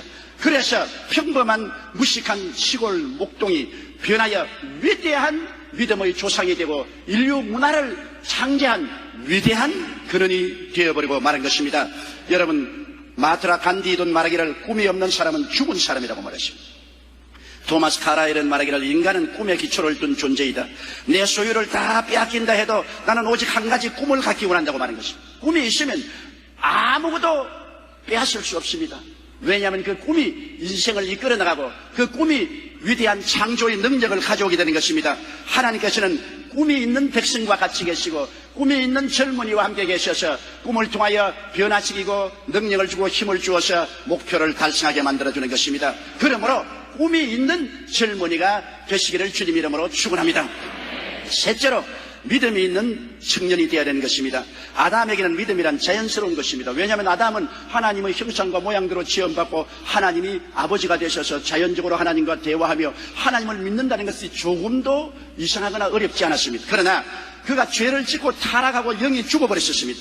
영성을 상실하고는 오직 이성과 감각으로만 살게 되었습니다. 영적으로 죽었으니 하나님과 대화가 안 되므로 눈으로 보고 귀로 듣고 냄새 맡고 맛보고 만지는 감각과 이성으로만 살게 되기 때문에 이제는 영적으로 하나님의 사역을 믿지 못하고 의심하게 되었습니다. 로마서 8장 5절로 6절에 육신을 쫓는 자는 육신의 일을, 영을 쫓는 자는 영의 일을 생각하나니 육신의 생각은 사망이요 영의 생각은 생명과 평안이라고 말한 것입니다. 로마서 1장 22절로 23절에 스스로 지혜 있다 하나 우준하게 되어 썩어지지 아니하는 하나님의 영광을 썩어질 사람과 금수와 버러지 형상의 우상으로 바꾸었. 성령이 와서 마음에 영을 살려놓지 아니하면 인간의 이성이나 감각을 통해서는 하나님을 알 수도 없고 믿을 수도 없는 것입니다. 합리적으로 증명할 수 없고 감각으로 체험할 수 없는 것은 오늘날 세상 사람들은 절대로 믿지 않습니다. 성경은 믿음으로 모든 세계가 하나님의 말씀으로 지어준 줄을 우리가 아나니 보이는 것은 나타난 것으로 말미암아 된 것이 아니라고 말했습니다. 보이는 해와 달과 별들과 우리 땅과 세계 모든 것이 보이는 그 자체로 만들어진 것이 아니라 안 보이는 하나님의 말씀으로 지어졌다고 말씀하고 있는 것입니다. 우리는 이것을 믿습니다. 왜? 영이 살았기 때문에 믿을 수 있는 것입니다. 영이 죽은 사람은 이 하나님 말씀을 믿지 않습니다. 전적으로 인본주의로 물질 본능주의로 나가는 것입니다. 그래서 하나님이 우주와 만물을 지었다는 것을 받아들이지 않습니다. 세계적인 부흥사 빌리 그라함 목사님은 학창시절 자유주의 신학을 가르치는 학교에 다닌 적이 있었습니다. 목사님은 성경을 이성적 논리적으로 비판하는 강의를 들으며 믿음이 흔들리기 시작했습니다. 급기야는 성경이 하나님의 말씀이라는 사실이 믿어지지 않게 되었습니다. 이 문제로 고민하던 어느 날 목사님은 성경을 가지고 시카고에 있는 휘튼 숲속으로 들어갔습니다. 그리고 그곳에 엎드려서 부르셨습니다. 하나님, 제가 자유주의 신학을 접하다 보니 성경에 대한 많은 의심이 생기기 시작했습니다. 자꾸 이성적으로 따지다 보니 이제는 성경 말씀이 믿어지지 않습니다. 이제는 제가 하나님을 믿을 의욕도 없고 예배할 의욕도 없고 설교할 힘도 잃어버리고 말았습니다. 내 마음속엔 오직 의심만 꽉 들어찼습니다. 어찌해야 좋을까요? 눈물을 흘리며 간절히 기도하고 있는데 마음속에 성령의 음성이 들려왔습니다. 말씀을 신뢰하라. 그리고 그대로 선포하라. 그 순간 갑자기 목사님의 마음이 환해지면서 이런 생각이 들기 시작했습니다. 인간이 알면 얼마나 알 수 있단 말인가? 어떻게 내 작은 이성으로 하나님의 진리를 평가할 수 있단 말인가? 그렇다. 하나님의 말씀은 인간이 평가할 수 없는 진리다. 이제부터는 오직 하나님의 말씀을 그대로 믿고 순종하자. 그래서 그는 설교할 때마다 성경에 기록되기를, 성경에 말씀하시기를 강력하게 성경에 기록된 말씀 그대로 믿고 전파함으로 세계를 변화시키고 수많은 영혼을 주교로 인도하는 위대한 전도자가 될 수가 있는 것입니다. 여러분, 믿음은 오직 영이 거듭나 살아나고 성령님이 내주할 때 생겨납니다. 믿음이 얼마나 귀합니까? 그러나 영이 죽은 사람은 영의 세계에 속한 믿음을 얻을 수가 없어요. 거듭나서 영이 살아나고 성령의 감화와 감동과 가르침을 받으면 하나님 말씀을 믿을 수가 있는 것입니다. 고린도전서 1장 18절로 25절에 십자가의 도가 멸망하는 자들에게는 미련한 것이요 구원을 얻는 우리에게는 하나님의 능력이라 기록된 바 내가 지혜 있는 자들의 지혜를 멸하고 총명한 자들의 총명을 폐하리라 하였으니 지혜 있는 자가 어디 있느뇨? 선비가 어디 있느뇨? 이 세대의 변사가 어디 있느뇨? 하나님께서 이 세상의 지혜를 미련하게 하신 것이 아니뇨? 하나님의 지혜에 있어서는 이 세상의 자기 지혜로 하나님을 알지 못하는 고로 하나님께서 전도에 미련한 것으로 믿는 자를 구원하시기를 기뻐하셨도다. 유대인은 표적을 구하고 헬라인은 지혜를 전하나 우리는 십자가에 못 박인 그리스도를 전하니 유대인에게는 끓이기는 것이요 이방인에게는 미련한 것이로되 오직 부르심을 입은 자들에게는 유대인이나 헬라인이나 그리스도는 하나님의 능력이요 하나님의 지혜 이라 하나님의 미련한 것이 사람보다 지혜였고 하나님의 약한 것이 사람보다 강하니라고 말씀한 것입니다. 그러므로 여러분 보십시오. 오직 안 믿는 사람들이 우리를 보고 미련하다고 말합니다. 예수 그리스도 십자가에 못 박여 몸치고 피 흘려 죽으신 공로로 죄사함을 받고 구원을 얻는다는 너무나 미련하게 보입니다. 그러나 믿는 우리들에게는 이보다 더 큰 복이 없으며 이보다 우리 신앙의 근본이 없습니다. 예수님만이 우리 위해서 몸짓고 피 흘려 돌아가신 것입니다. 세상의 위대한 종교인들은 종교를 주었고 철학을 주었고 윤리와 도덕을 주었습니다. 그러나 구속을 준 자는 예수밖에 없습니다. 아무도 십자가에 죽으신 분은 없습니다.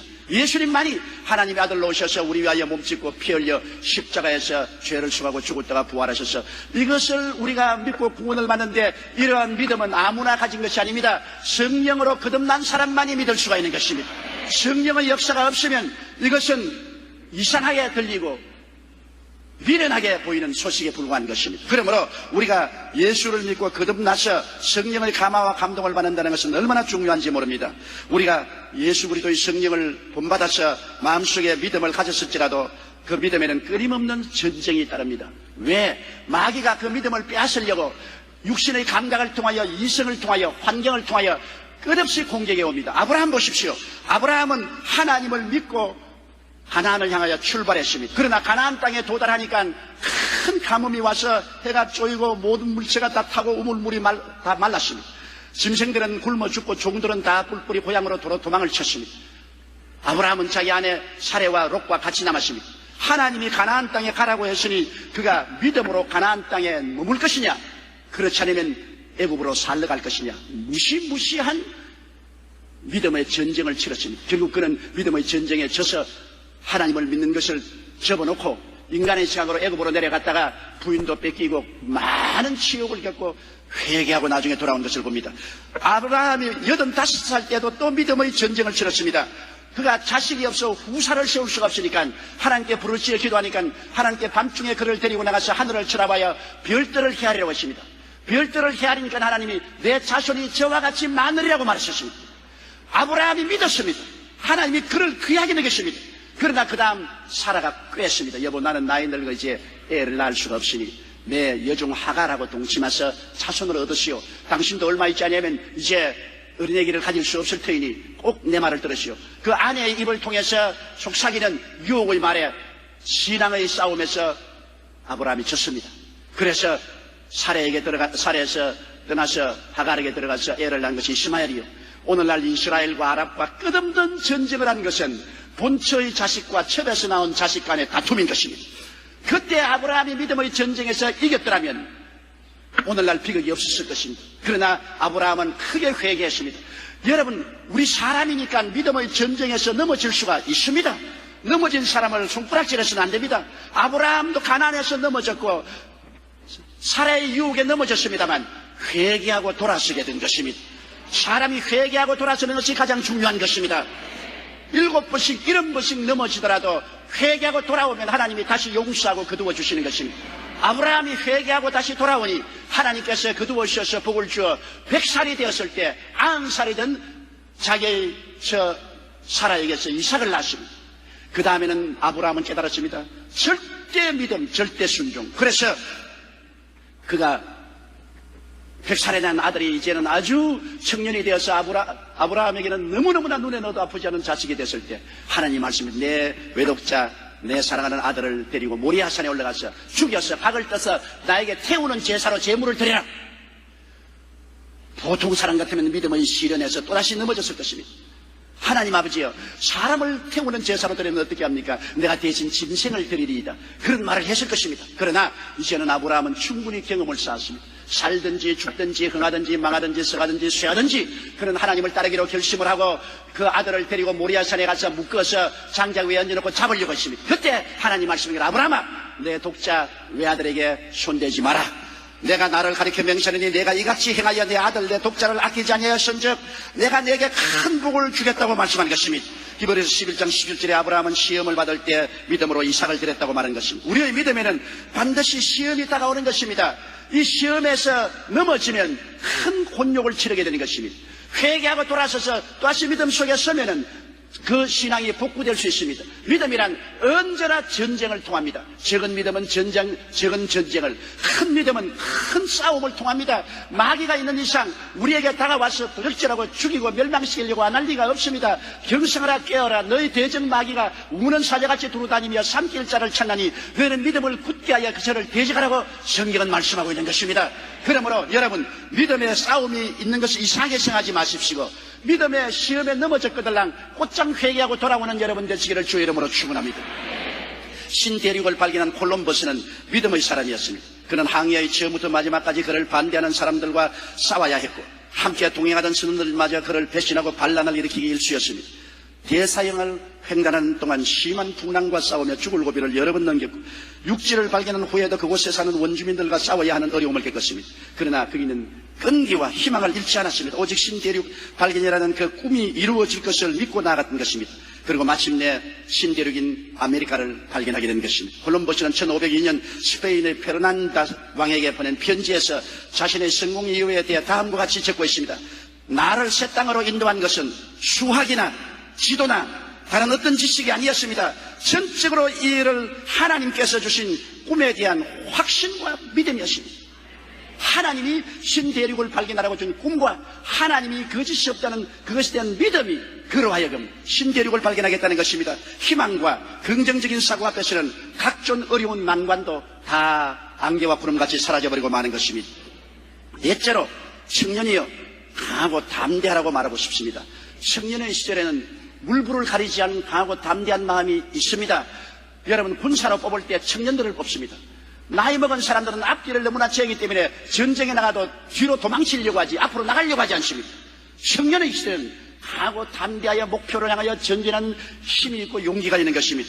하나님은 청년 여호수아에게 이렇게 명령했습니다. 여호수아 1장 6절로 9절에 마음을 강하게 하라, 담대히 하라. 너는 이 백성으로 내가 그 조상에게 맹세해 주리라 한 땅을 얻게 하리라. 오직 너는 마음을 강하게 하고 극히 담대히 하여 나의 종 모세가 내게 명한 율법을 다 지켜 행하고 좌로나 우로나 치우치지 말라. 그리하면 어디로 가든지 형통하리니 이 율법책을 내 입에서 떠나지 말게 하며 주야로 그것을 묵상하여 그 가운데 기록한 것을 다 지켜 행하라. 그리하면 내 길이 평탄하게 될 것이라. 내가 형통하리라. 내가 내게 명한 것이 아니냐. 마음을 강하게 하고 담대히 하라. 두려워 말며 놀라지 말라. 내가 어디로 가든지 내 하나님 야훼가 너와 함께하니라 하시니라. 하나님의 백성은 하나님을 믿고 따르기 위해서는 강하고 담대해야 됩니다. 두려워하고 놀라서 뒤로 물러가면 하나님이 그를 기뻐하지 않습니다. 강하고 담대한 마음을 가져야 되는 것입니다. 이사야 41장 10절에 두려워 말라. 내가 너와 함께함이라. 놀라지 말라. 나는 내 하나님이 되겠니라. 내가 너를 굳세게 하리라. 참으로 너를 도와주리라. 참으로 나의 의로운 오른손으로 너를 붙들리라고 말씀하고 있는 것입니다. 강하고 담대해야 승리할 수 있습니다. 소년 다윗이 어떻게 골리앗을 쳐 이길 수가 있습니까? 17살 내지 18살 되는 소년 다윗은 하나님을 의지하고 강하고 담대했기 때문에 골리앗을 대적해 나가고 이길 수가 있었던 것입니다. 삶의 노정은 너무나 험합니다. 저도 젊을 때는 물불 모르고 강하고 담대했습니다만 나이를 먹고 나니 옛날보다 더 조심성이 많아지고 두려워서 발을 옮기기가 괴롭습니다. 사람이 나이를 먹으면 자꾸 주위 환경을 살리고 조심성을 가지게 되는 것입니다. 그러나 삶의 노정이란 돌이켜보건대 험한 노정입니다. 여러분 보세요. 60, 70을 살아신 여러분 인생 일생을 한번 돌아보십시오. 여러분의 삶이 얼마나 많은 풍랑을 겪었지 않습니까? 밤을 지나고 폭풍우를 당하고 가시밭길을 걸으며 험산줄령을 한두 번 넘지 않았었습니다. 이것이 인생인 것입니다. 그러나 예수를 구주로 모신 사람에게는 이 모든 곳에 주님이 함께하여 주신다는 것입니다. 고린도전서 10장 13절에 시험을 당할 점에 또한 피할 길을 내사 너희로 능히 감당케 하신다고 말씀하셨습니다. 요한복음 16장 33절에 세상에서 너희가 환난을 당하다 담대하라 내가 세상을 이겼다고 말씀하셨습니다. 요한일서 5장 4절에 대저 하나님께로서 난 자마다 세상을 이기느니라 세상을 이김은 이것이 우리의 믿음이라고 말씀한 것입니다. 끝까지 희망을 버리지 말고 긍정적으로 나가야 됩니다. 운명은 우리 힘으로 할 수 없어요. 밤이 다가오는 것 우리가 어떻게 막을 수 있어요? 다가오는 폭풍우를 주먹으로 쳐서 쫓을 수 없습니다. 우리 학교의 험한 가시밭길을 우리가 어떻게 합니까? 험산줄령을 우리가 무너뜨릴 수 있나요? 운명은 부딪히는 대로 온 몸으로 부딪힐 수밖에 없지만 운명 가운데 살아가는 우리들의 마음은 우리가 다스려야 됩니다. 마음속에 끝까지 꿈과 희망을 버리지 말고 긍정적이 되어야 되는 것입니다. 왜냐하면 하나님을 사랑하는 자 곧 그 뜻대로 부르심을 입은 자들에게는 모든 것이 합력하여 선을 이루나니라. 중국에 가서 선입니다. 요셉 보십시오. 요셉은 형들에게서 배신을 당하고 애굽의 종으로 팔려서 10년을 애굽에서 종살이하며 어린 뼈가 청년으로 자랐었습니다. 살만하니까 보디발의 아내에게 너무나 억울한 누명을 덮어쓰고 변명 한마디 해보지도 못하고 감옥에 들어가서 3년 동안 기나긴 세월 감옥에서 썩어지며 옥살이했습니다. 그럼에도 불구하고 요셉은 끝까지 하나님에 대한 꿈과 희망을 버리지 않고 긍정적으로 인생을 대했기 때문에 나중에 그는 애국의 국무총리로 일어설 수가 있었습니다. 창세기 50장 20절 21절에 보면 자기를 팔아넘긴 형들이 와서 무릎을 꿇었을 때 형들에게 말했습니다. 당신들은 나를 헤아려 하였으나 하나님은 그것을 선으로 바꾸사 오늘과 같이 만민의 생명을 구원하게 하시려 하셨나니 당신들은 두려워 마소서 내가 당신들과 당신의 자녀들을 기르리이다 하고 그들을 간곡한 말로 위로하였다. 보십시오. 형들은 나를 헤아리고 했지만은 하나님은 그거를 선으로 바꾸었다고 말하는 것입니다. 하나님은 대변력의 하나님인 것입니다. 악이 오면 하나님은 그것을 선으로 바꾸어 버리고 마는 것입니다. 하나님은 기적을 행하시는 하나님인 것입니다. 그러므로 우리가 하나님께 끝까지 희망을 버리지 않고 긍정적인 마음의 자세를 가져야만 되는 것입니다. 우리가 늘 강하고 담대한 마음을 갖기 위해서는 하나님 말씀을 읽고 묵상해야 됩니다. 말씀만이 우리에게 영적인 양식이 되고 우리를 강하고 담대하게 만들어줍니다. 사람들의 말을 들으면 낙심하게 돼요. 환경을 바라보면 낙심하게 돼요. 감각적으로 느끼게 되면 낙심하게 돼요. 그러나 말씀을 들으면 하나님의 능력을 얻게 되는 것입니다. 시편 1편 2절에 오직 야훼의 율법을 즐거워하여 그 율법을 주야로 묵상하는 자라고 말했었으며 시편 119편 105절에 주의 말씀은 내 발의 등이요 내 길에 빛이 된다고 말했으며 에베소 6장 14절에는 진리로 너의 허리띠를 띠고 성령의 검고 하나님의 말씀을 가지라고 말했었으며 고린도후서 6장 10절에 진리의 말씀과 하나님의 능력 안에 있어 의의 병기로 좌우하라고 말씀하고 있는 것입니다. 말씀을 읽고 묵상하는 것이 우리가 강하고 담대함을 얻을 수 있습니다. 그리고 쉬지 말고 기도해야 됩니다. 하나님과 교통해야 돼요. 안 믿는 사람과 교통하면 세상 것이 들어옵니다. 믿는 사람하고 교통하면 믿음이 강해집니다. 하나님과 교통하면 하나님의 강력한 은혜가 다가오는 것입니다. 에레미야 33장 3절에 너는 내게 부르시더라 내가 내게 응답하겠고 내가 알지 못하는 크고 비밀한 일을 내게 보여주겠다고 말씀하신 것입니다. 베드로전서 4장 10절에 만물의 마지막에 가까워 왔으니 그러므로 너희는 정신을 차리고 근신하여 기도하라고 말씀한 것입니다. 그리고 성령 충만해야 강하고 담대해질 수 있습니다. 에베소 5장 18절에 술 취하지 말라 이는 방탕한 것이니 오직 성령의 충만을 받으라. 성령은 하나님의 영 예수 그리스도의 영이십니다. 오셔서 우리에게 희망을 주시고 믿음을 주시고 은혜를 주시고 담대함을 주십니다. 요한일서 4장 4절에 자녀들아 너희는 하나님께 속하였고 또 저희를 이겼나니 이는 너희 안에 계시니가 세상에 있는 이보다 크시리라. 세상에 있는 모든 마귀보다도 더 크시고 위대한 성령이 우리 속에 계신다는 것입니다. 스가랴 4장 6절 7절에 이는 힘으로도 되지 아니하며 능으로 되지 아니하고 오직 나의 신으로 되느니라. 흥사나 내가 무엇이냐 내가 스룹바벨 앞에서 평지가 되리라. 하나님의 성령이 계시면 힘으로도 안 되고 능으로도 안 돼도 하나님의 기적으로 우리가 승리할 수가 있는 것입니다. 미국의 독립전쟁 때 미국의 워싱턴 장군이 가장 고전한 전투는 필라델피아의 벨리포즈라는 마을에서의 전투였습니다. 군인들은 추위와 굶주림으로 탈진 상태가 되었고 워싱턴이 전투에 승리할 것을 믿는 사람은 없었습니다. 그러나 워싱턴의 비서인 루이스만은 대승을 굳게 확신하였습니다. 그 이유는 우리 장군님은 하루에 4번씩 성경을 펴놓고 기도했습니다. 기도를 마치고 나오는 그의 얼굴은 너무나도 평화로웠습니다. 전투는 끝까지 침착성을 유지하는 쪽이 승리하는 법입니다. 워싱턴은 성경과 묵상과 기도를 통해 마음의 평정과 하늘의 지혜를 얻고 하나님을 의지함으로 강하고 담대함을 가지고 전투에 나가서 대승했습니다. 벨리포즈에는 현재 워싱턴 기념교회가 설립되어 있습니다. 그리고 다음과 같은 기도문이 새겨져 있습니다. 민족의 지도자들이 겸손한 마음으로 백성을 섬기게 하소서. 말씀과 기도는 강한 힘을 지녔습니다. 말씀과 기도는 절망, 한숨, 눈물을 찬양, 희망, 미소로 바꾸어지는 기적을 베풀 수가 있는 것입니다. 하나님은 청년의 헌신과 꿈과 믿음과 담대함을 통하여 새로운 역사를 창조해내는 것입니다. 우리들은 모두 다 하나님께 대한 헌신과 꿈과 믿음과 담력을 갖게 되면 나이와 상관없이 항상 청년으로 살고 하나님을 사용하는 그릇이 되는 것입니다. 육신적으로 청년만 청년이 아닙니다. 마음의 청년도 똑같은 청년인 것입니다. 나이는 숫자에 불과한 것입니다. 여러분이 비록 나이의 숫자가 많을지라도 창조자를 기억하고 겸손하게 섬기며 마음의 꿈을 갖고 믿음을 갖고 강하고 담대하여 나가면 하나님은 젊은 청년 못지않게 나이 먹은 청년들도 사용해서 하나님의 놀라운 목적과 기적을 이루게 되실 것입니다. 우리 다 같이 고개서 기도드리겠습니다. 사랑이 많으시고 거룩하신 하나님 아버지, 이 청년 중간에 이슬같이 아름다운 청년들, 곧다운 청년들이 주님 앞에 나와서 주님을 모시고 겸손하게 무릎을 꿇고 주님을 섬기는 삶을 갖고 주님을 믿고 의지하며 살게 도와주시옵소서.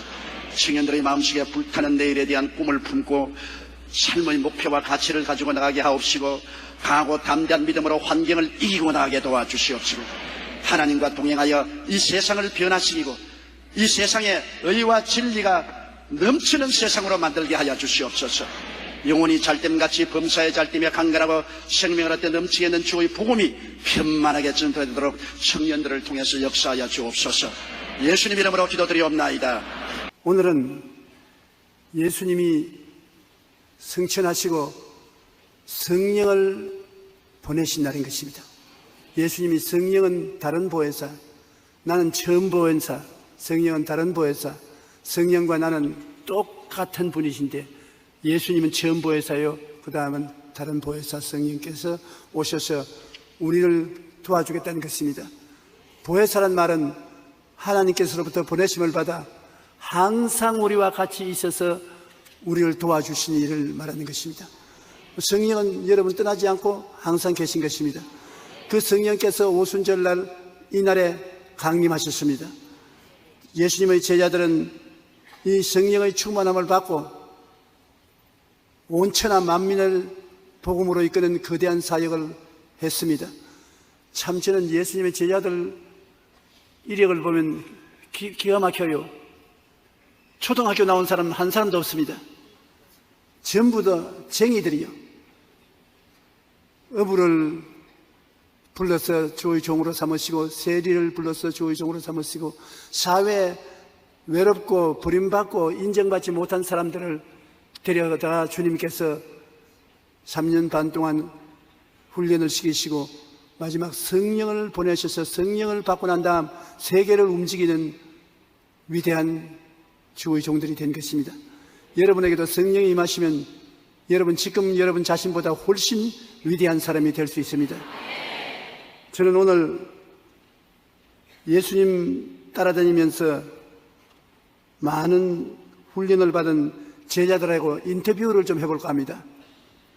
여러분 12제자가 예수님을 따라 3년 반 동안 다녔는데 어떻게 해서 그들이 예수님과 함께 살았고 또 훈련을 받았는지 인터뷰를 해보면 좋을 것 같아서 제가 인터뷰를 하려고 작정합니다. 저는 방송 인터뷰 하는 사람 아니지만은 그래도 나라고 또 못할 것도 없죠. 왜냐하면 제가 해외에 나가면 꼭 인터뷰하는 사람들이 오는 것입니다. 와서 질문을 하고 그 다음 텔레비에 나가고 라디오에 나가는데 말 잘못하면 꼭 그것을 확대해가지고서 고약하게 만들 때가 많습니다. 나는 오늘 베드로부터 시작해서 12제자를 인터뷰하는데 정직하게 할 것입니다. 고약하게 안 할 것이니 이분들 조심 안 해도 괜찮을 것입니다. 제일 인터뷰를 하고 싶은 사람은 베드로입니다. 시몬과 같이 갈대 같은 인생인데 시몬이 어찌해서 수제자가 되었으며 그리스도 교회의 반석이 되었는지 궁금한 마음이 있습니다. 그래서 내가 베드로에게 물어보는 것입니다. 당신은 예수님과 인연이 있는 것 같은데 어떻게 해서 예수님을 만나게 되었습니까? 나 말입니까? 그렇지요. 당신 아니고 누가 여기 갈 데가 있습니까? 우리 어부들은 밤에 고기를 잡습니다. 갈릴리 호수는 낮에는 고기들이 전부 다 깊은 곳으로 들어가서 잠을 자기 때문에 안 잡힙니다. 그런데 하루는 밤새도록 그물을 던졌는데 그날은 별로 재수가 없는 것 같아요. 한 마리도 못 잡았어요. 그물만 찢어지고 탄식을 하면서 해변가에서 그물을 씻는데 웬 사람들이 아침부터 예수님을 둘러싸고 모여오는데 예수님이 군중을 피해서 뒤로 물러가다가 나중에 해변가에 오니까 그 물러갈 데가 없으니까 내 배에 올라타잖아요. 그 해변에서 조금 띄워자라고. 밤새도록 고기도 한 마리 못 잡은 사람이 또 예수님까지 배를 빌려달라니 이게 무슨 일인가.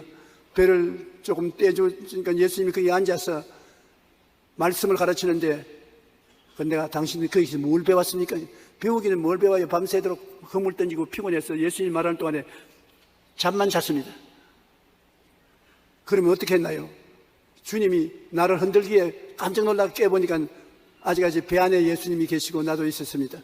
주님이 말씀하기를 이제 내 설교 다 했으니까 깊은 곳에 가서 그물을 던지 고기를 잡아라. 예? 사람 웃기지 마세요.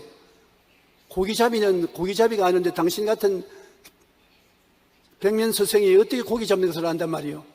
더구나 해가 뜨고 난 다음에는 고기가 안 잡히는데요. 밤이 맞도록 그물을 던지도 한 마리도 못 잡았습니다. 그런데 뭔가 그 베드로의 마음속에 시키는 대로 해라, 시키는 대로 해라 하는 음성이 들리는 것 같았습니다. 그래서 못 잡았지만 당신이 그물을 던져보라고 하니까 한번 해보겠습니다. 그래서 깊은 곳으로 가서 그물을 던지니 고기가 얼마나 많이 잡혔던지 그물이 땡겨지지 않습니다. 그래서 동료의 어부들을 불러서 같이 그물을 땡겨서 고기를 잡아보니 2배 가득했습니다. 얼마나 고기가 많이 잡혔던지 눈이 휘둥그러지고 제일 먼저 베드로가 느낀 것은 이게 보통 사람 아니구나. 이건 하나님이 같이 계신 사람이구나. 하나님이 같이 계시다고 생각하니까 무엇이 드러납니까? 죄가 드러나는 것입니다. 이 죄인이 하나님 앞에 서서 있을 수 있냐? 그 자리에 꿇어엎드려서 나는 죄인입니다. 물러가 주십시오. 그러니까 주님이 이제부터 너는 사람을 낚는 어부가 되게 하겠다. 날 따르라. 그래서 예수님을 물고기를 잡는 현실에서 만나봤다는 것입니다. 여러분, 가장 중요한 문제는 그냥 만난다고 만나는 것이 아니라 인연이 있어서 만나야 되는 것입니다. 우리도 교회에 늘 왔다 갔다 하지만은 예수님을 만나보지 못하고 종교적으로 왔다 갔다 하는 사람 굉장히 많습니다. 그러나 교회에 와서 결정적인 문제를 해결받을 때 예수님을 만나게 되는 것입니다. 예수님을 만나게 되면 그 생애 속에 크나큰 변화가 다가오는 것입니다. 베드로는 예수님을 만나자마자 그의 생애 속에 변화가 온 것은 빈배에 물고기를 채웠기 때문에 예수님을 만난 열매를 맺게 된 것입니다. 도저히 상상할 수 없는 기적이 그 마음속에 체험되기 때문에 그는 주님께 죄를 회개하고 제자가 되기로 결심한 것입니다. 예수님을 만난다는 것은 참 귀중한 것입니다. 저도 예수 그리스도에 대한 전도는 많이 받아봤었습니다. 누님 친구들이 예수 믿는 사람이 많아서 집에 놀러 오면 꼭 저보고 예수 믿으라고 권면을 했어요. 그래도 예수님을 믿을 생각은 없었습니다. 이야기를 들어도 관심이 없었어요. 그러나 폐병이 걸려서 피를 토하며 죽어갈 때 더 이상 치료받을 수 없고 치료해 줄 사람도 없고 죽는 날만 기다릴 때 그때 와서 전도하며 예수를 믿으면 구원을 받고 병이 낫는다고 하므로 예수를 진실로 구하게 되고 만나게 되었습니다. 그 만나게 된 동기로 말미암아 제가 환상을 보게 되고 예수님이 나를 치료해 주셔서 6개월 만에 죽는다는 사람이 78살이 될 때까지 살아있으니 큰 인연입니다. 그때 만난 사실이 평생을 변화시킨 것입니다. 많은 사람들이 자기 일생에 이러한 중요한 전환점이 있는데 여러분께서는 반드시 예수님을 만나게 되기를 주님 이름으로 축원합니다. 예수님께서 베드로를 구출해 주신 것은 베드로에 있어서는 일생의 크나큰 변화인 것입니다. 그는 젊을 때부터 고기잡이였고 어느 특정한 교육을 받은 사람도 아니고 사회에서 가장 낮은 층에 속한 사람이었는데 그가 예수님의 태감을 받고 나니까 세계를 움직이고 역사를 변화시키는 인물이 되고 말한 것입니다. 여러분도 예수님을 만나야 되는 것입니다. 그러니까 내가 지금 베드로의 인터뷰를 하고 있는데 베드로의 형제인 안드레가 한 말이 내 말도 좀 들으십시오. 나 형의 말만 듣지 말고 내 말도 좀 들으십시오. 그 물고기 많이 잡는 것은 아무것도 아닙니다.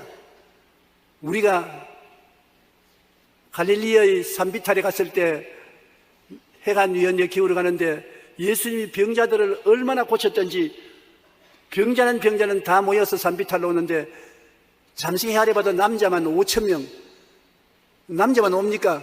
여자와 어린아이들이 따라오니까 수만 명이 예수님을 따라왔는데 해는 져가고 날은 어둑어둑해지는데 먹을 것은 없고 사람들이 허둥이는데 예수님이 빌립을 불러서 빌립아 저 사람들에게 먹을 것을 주라고 하잖아요. 빌립 그랬지? 그랬다고. 그래 왜 먹을 것을 주었습니까? 그러니까 생각해 보십시오. 돈 한 푼도 없고 떡 살 곳도 없는데 저 많은 사람에게 먹을 것을 주라고 하니 예수님이 생각을 잘못해도 크게 잘못했지 어떻게 그렇게 할 수 있습니까? 그래서 당신 바로 대답해서 주님 이것이 광야입니다. 좀 똑똑히 보십시오. 그리고 돈도 없고 떡 살 곳도 없는데 먹이라 하면 어떻게 먹입니까?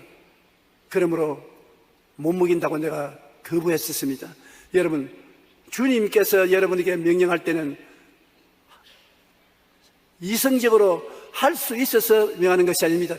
뭐냐? 주님께서 여러분에게 하라고 할 때는 기적을 기대해야 되는 것입니다. 예수님이 말하는 것에는 항상 기적이 일어나는 것입니다. 기적을 제하여 버리면 주님의 교훈은 아무런 힘이 없습니다. 그때 베드로의 형제인 안드레가 예수님께 나왔습니다. 빌립을 제껴놓고 여기 어린아이가 보리떡 5개와 물고기 2마리를 가지고 있는데 별로 많지 않지만 주님이 어떻게 해보십시오.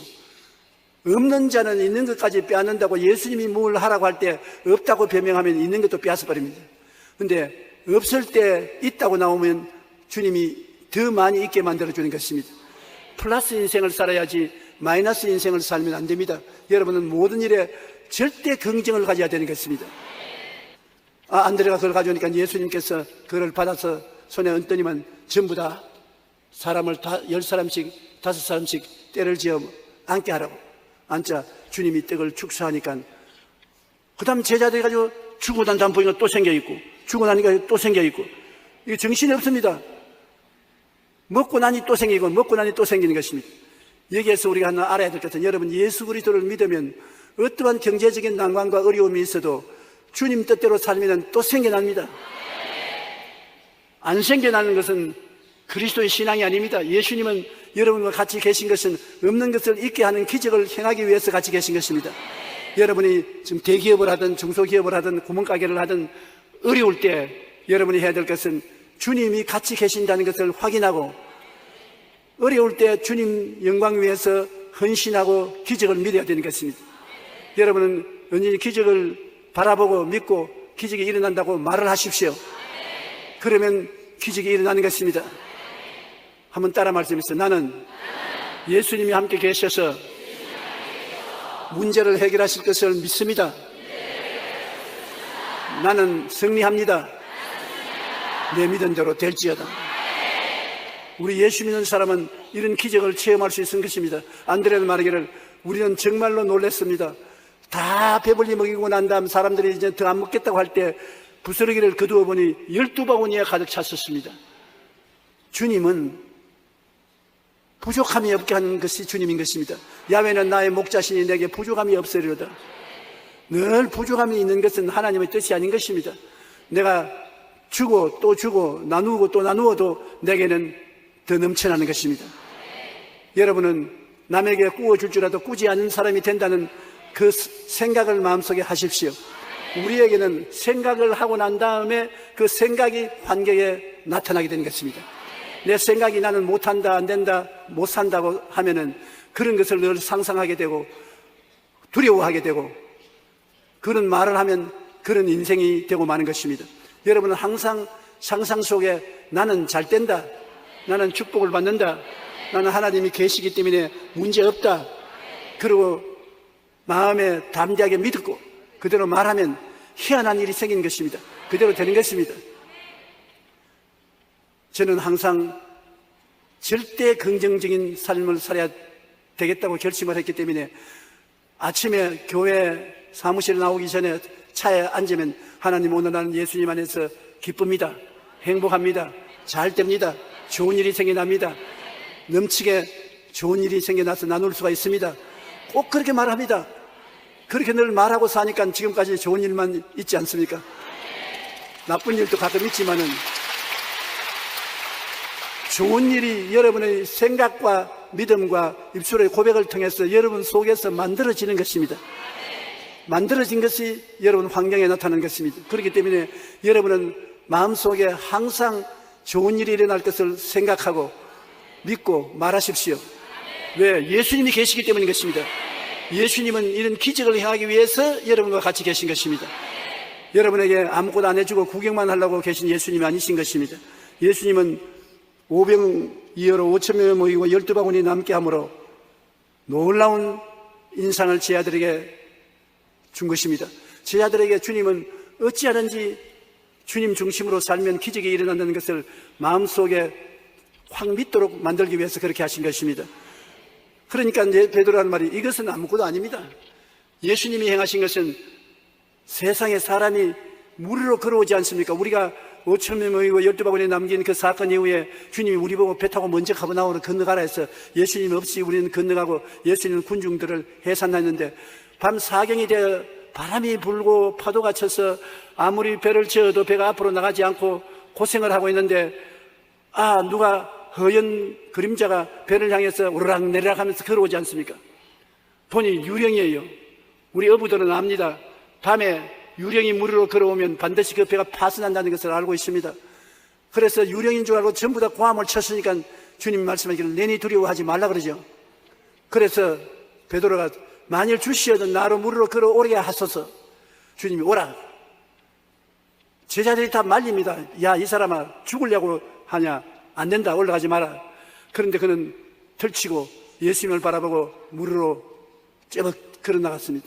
쩌벅 걸어가는데 예수님도 파도를 밟고 오니까 오르락내리락하고 베드로도 오르락내리락 하면서 예수님을 바라보고 걸어가다가 고개를 들어서 옆을 바라보니까 바람이 불고 파도가 쳐오고 무섭단 말입니다. 그만 예수님을 바라보는 눈을 파도를 바라보고 내가 할 수 있다는 말이 사라지고 물에 빠져 죽겠구나 두려워하자 바로 물에 빠지기 시작한 것입니다.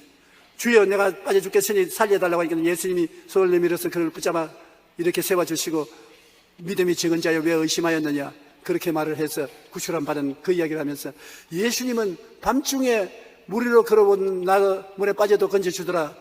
예수님은 이러한 기적을 행하시는 분이시다. 이 말을 함으로써 우리가 아무리 어둡고 캄캄한 밤에 고약한 일을 당했어도 주님만 바라보면 주님이 같이 건져주시는 것입니다. 바라봄의 법칙으로 잘못 바라보면 안 되는 것입니다.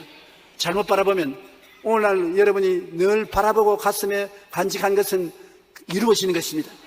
그런데 여러분이 잘못 바라보고 나는 안 된다, 나는 약하다, 나는 병들었다, 나는 정상적인 삶을 못 산다, 부정적으로 바라보고 두려워하면은 여러분은 망합니다. 믿음의 반대는 두려움입니다. 두려워하는 사람은 믿음이 없는 사람이 두려워하는 것입니다. 그런데 여기 베드로가 배운 것은 아무리 파도가 치고 바람이 불어도 예수님의 말씀에 있어서 예수님만 쳐다보고 가면 무리로 걸어간다는 것입니다. 인생의 파도 위를 걸어가는 것은 예수님을 바라보면 걸어가게 된다. 그러나 바람과 파도를 바라보면 빠져 죽는다. 여러분의 삶 속에 다가오는 환난과 풍파가 없을 수는 없습니다. 그러나 환난과 풍파를 바라보고 두려워하면 물에 빠져 죽습니다.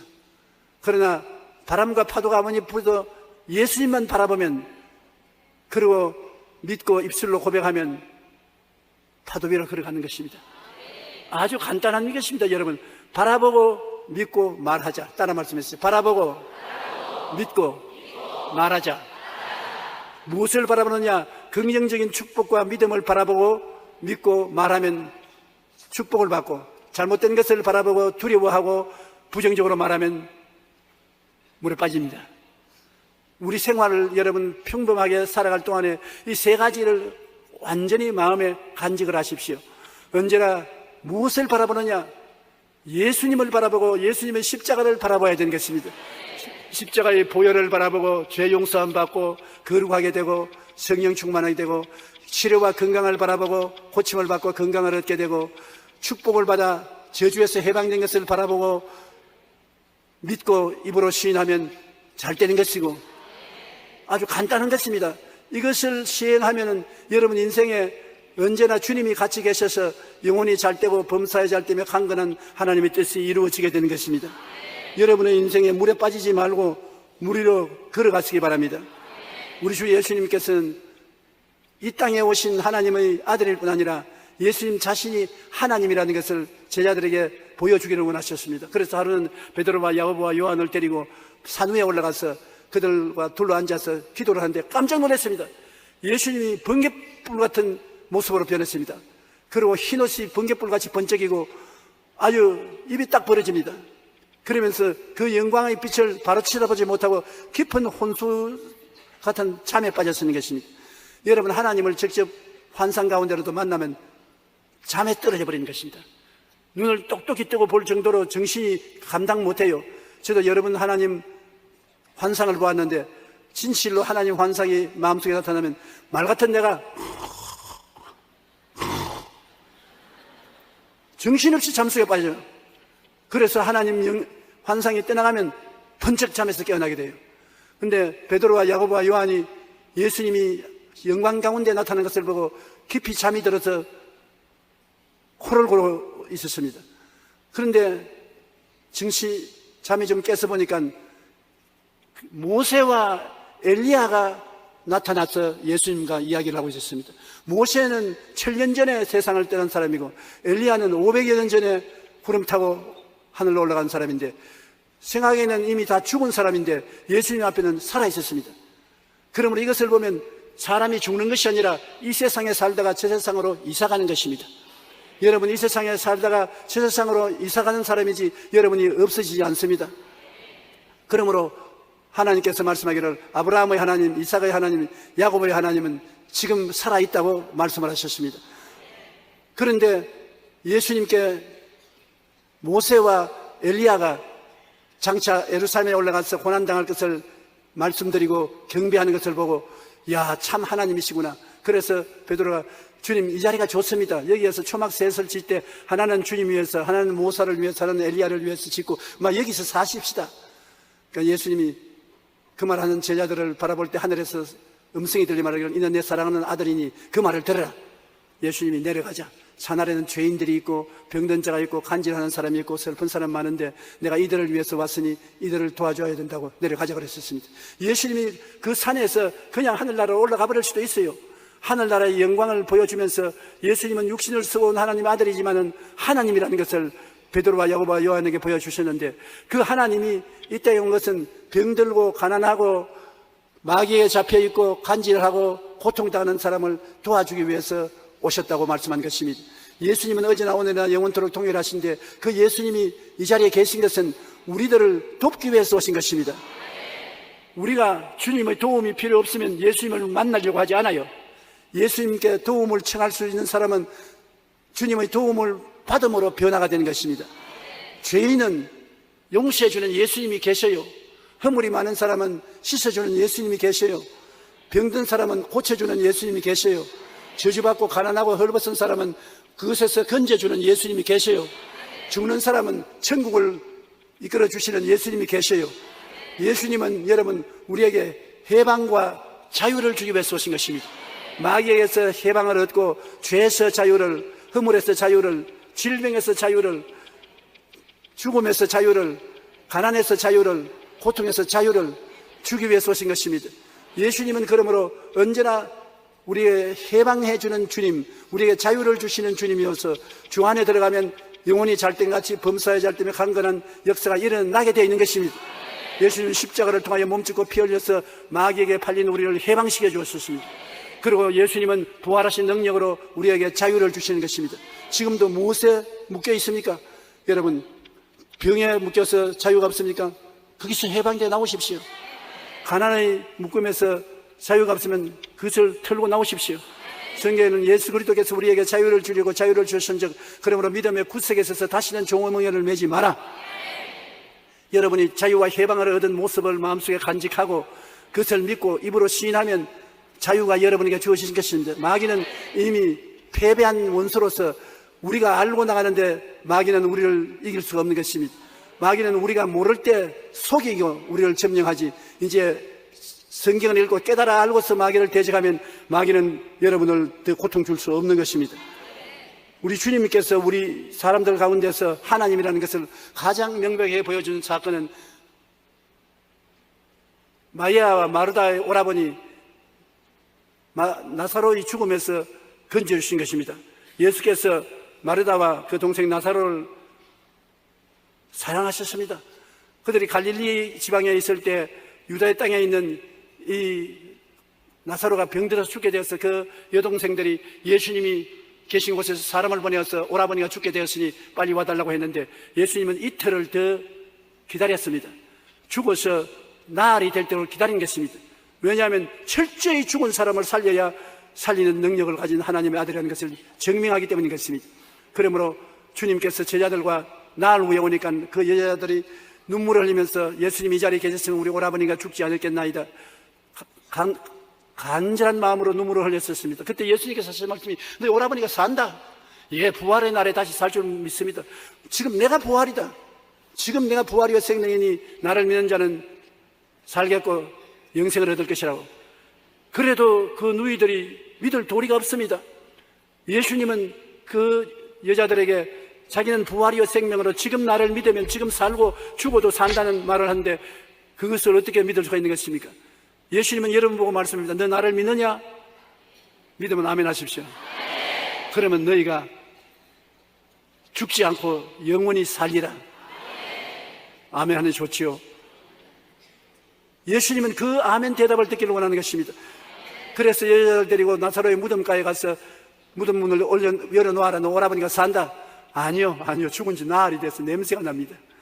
큰일 납니다. 온 사람에게 우리들 미쳤다 하는 게 돌문을 옮길 수 없습니다. 그때 예수님이 아주 분노한 목소리로 발을 구르면서 내가 내게 말하느니 너희가 믿으면 하나님의 영광을 보리라 하지 않느냐.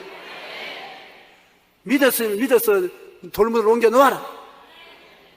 그래서 울면서 그들은 돌문을 옮겨 놓으니까 예수님이 돌문 앞에서 뭐라고 말씀하셨습니까? 나사로야 나오라. 그 말 한마디에 죽은 옷을 수의를 입은 채로 예수님 앞에 나왔었습니다. 수의를 벗기고 묶은 것을 풀어주라 그렇게 말씀했는데 이거를 읽을 때마다 우리는 어떻게 생각하는 것입니까? 그 옛날에 소설 같은 이야기로 있은 이야기지 실제로 안 된다는데 이것은 실제로 일어날 수 있는 일인 것입니다. 주님이 요사이도 죽은 자를 살리시는 것입니다. 요사이의 믿음은 옛날 무덤과 달라서 돌로서 막아놓는 무덤이 아니기 때문에 화장을 하면 불로 타버리고 매장을 해도 살이 썩어져 가기 때문에 문제이지만은 주님은 살리기 원하는 사람을 오늘날 또 죽은 자 가운데서 살리는 역사를 베풀어 주시고 있는 것입니다.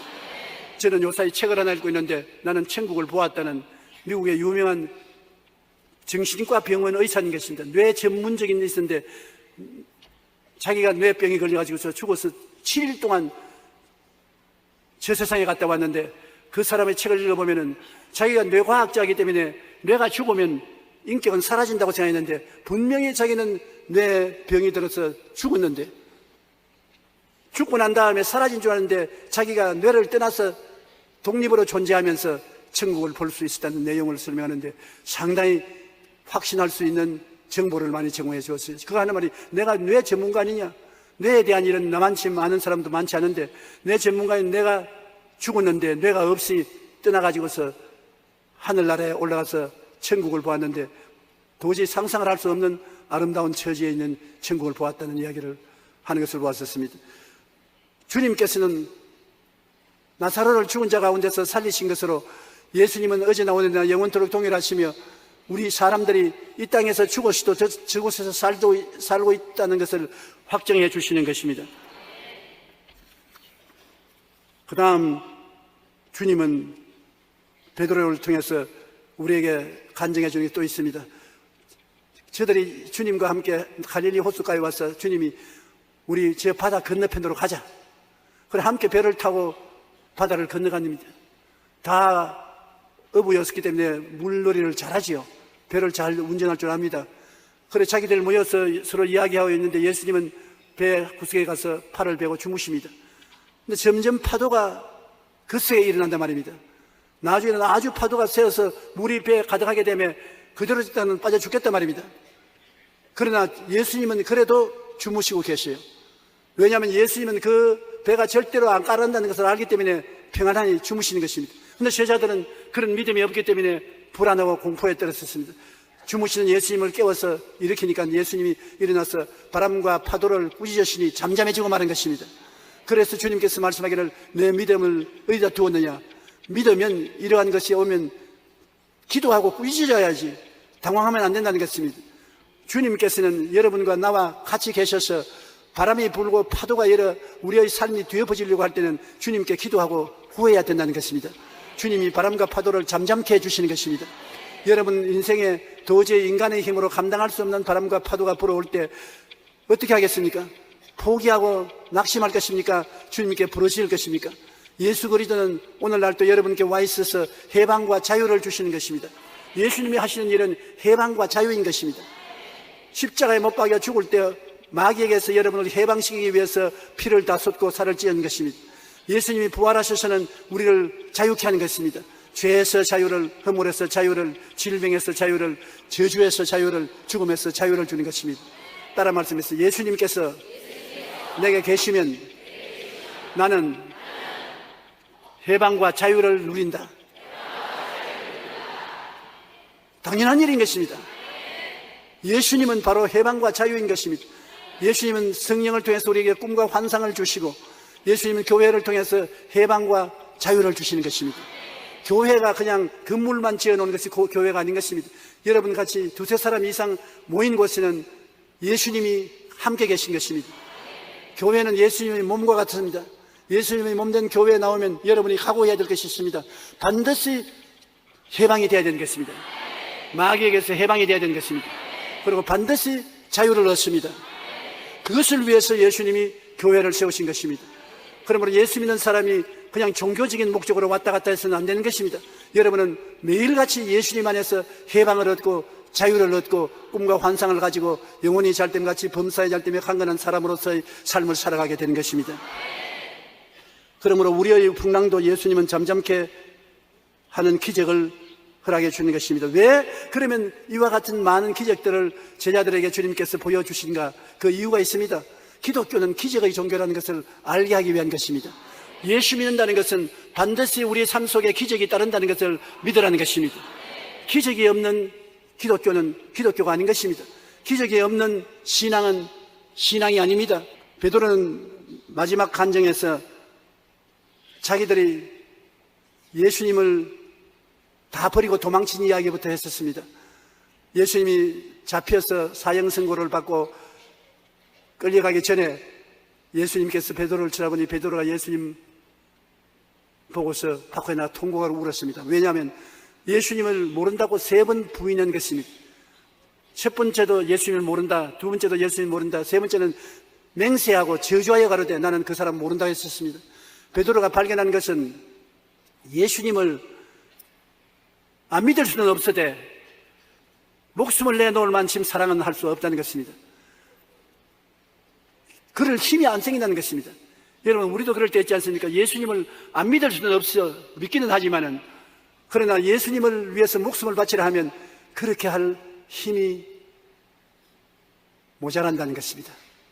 그게 문제입니다. 바로 예수님이 베드로에게 질문한 질문, 베드로야 내가 나를 사랑하느냐는 질문도 거기에 나오는 것입니다.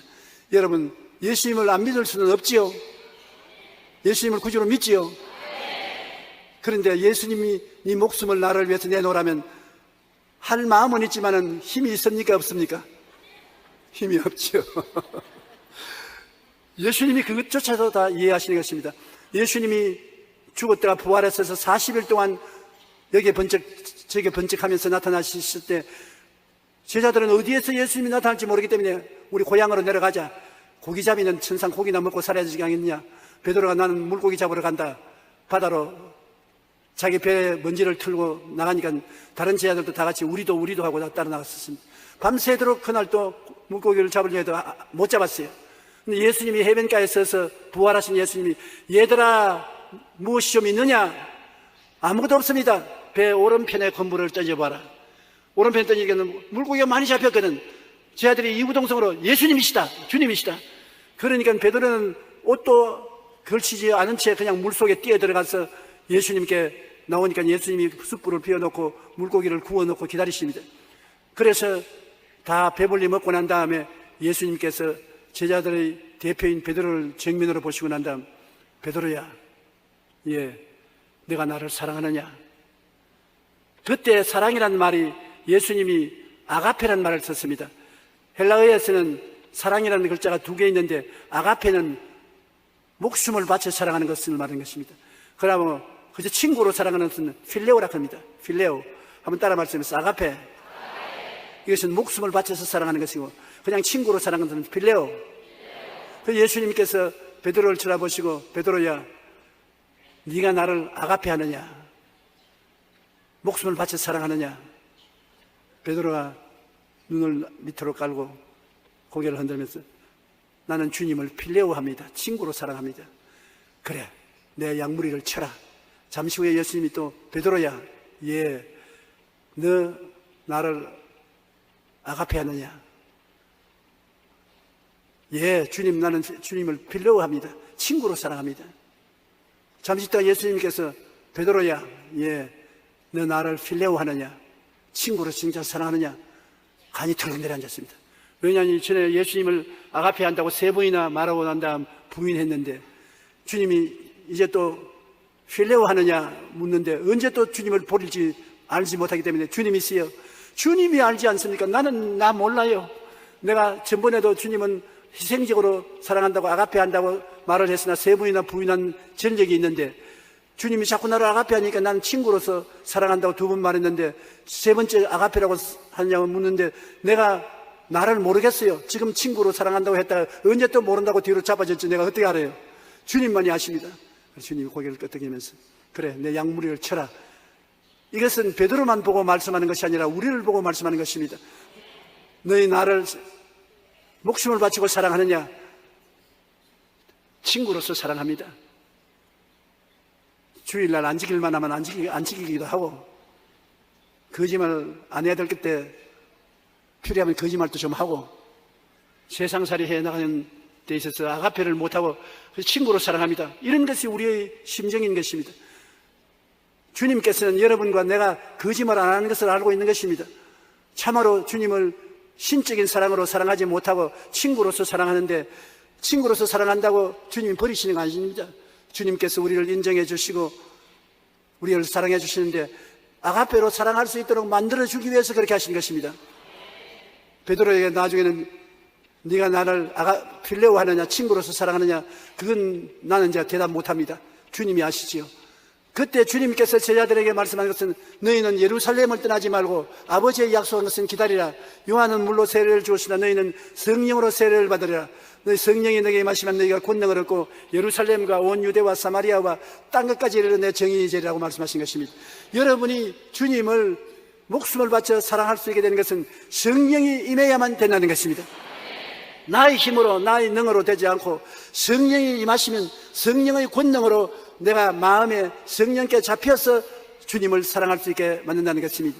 그들이 오순절날에 120문도가 성령을 충만히 받고 방언으로 말하기 시작하자마자 성령의 불에 의지해서 그 엉터리 같은 제자들이 나가서 세계를 300년 만에 변화시킨 것입니다. 그 무지무지한 로마 제국을 300년 만에 예수 그리스도를 믿는 국가로 변화시키고 마는 것이고 2000년 된 오늘날에 와서는 세계 인구의 60%를 예수 믿는 사람으로 만들고 있는 것입니다. 여러분이 알지 못하나 하나님께서는 예수님 성천하시고 사순절이 지나고 난 다음에 보내신 성령님을 우리 가운데 그대로 두시고 불러내지 않았었습니다. 성령은 우리 가운데 지금 함께 계신 것입니다. 성령은 여러분과 나의 보혜사가 되신 것입니다. 하나님께로부터 보내심을 받아 나를 돕기 위해서 언제나 같이 계신 분이 보혜사 성령인 것입니다.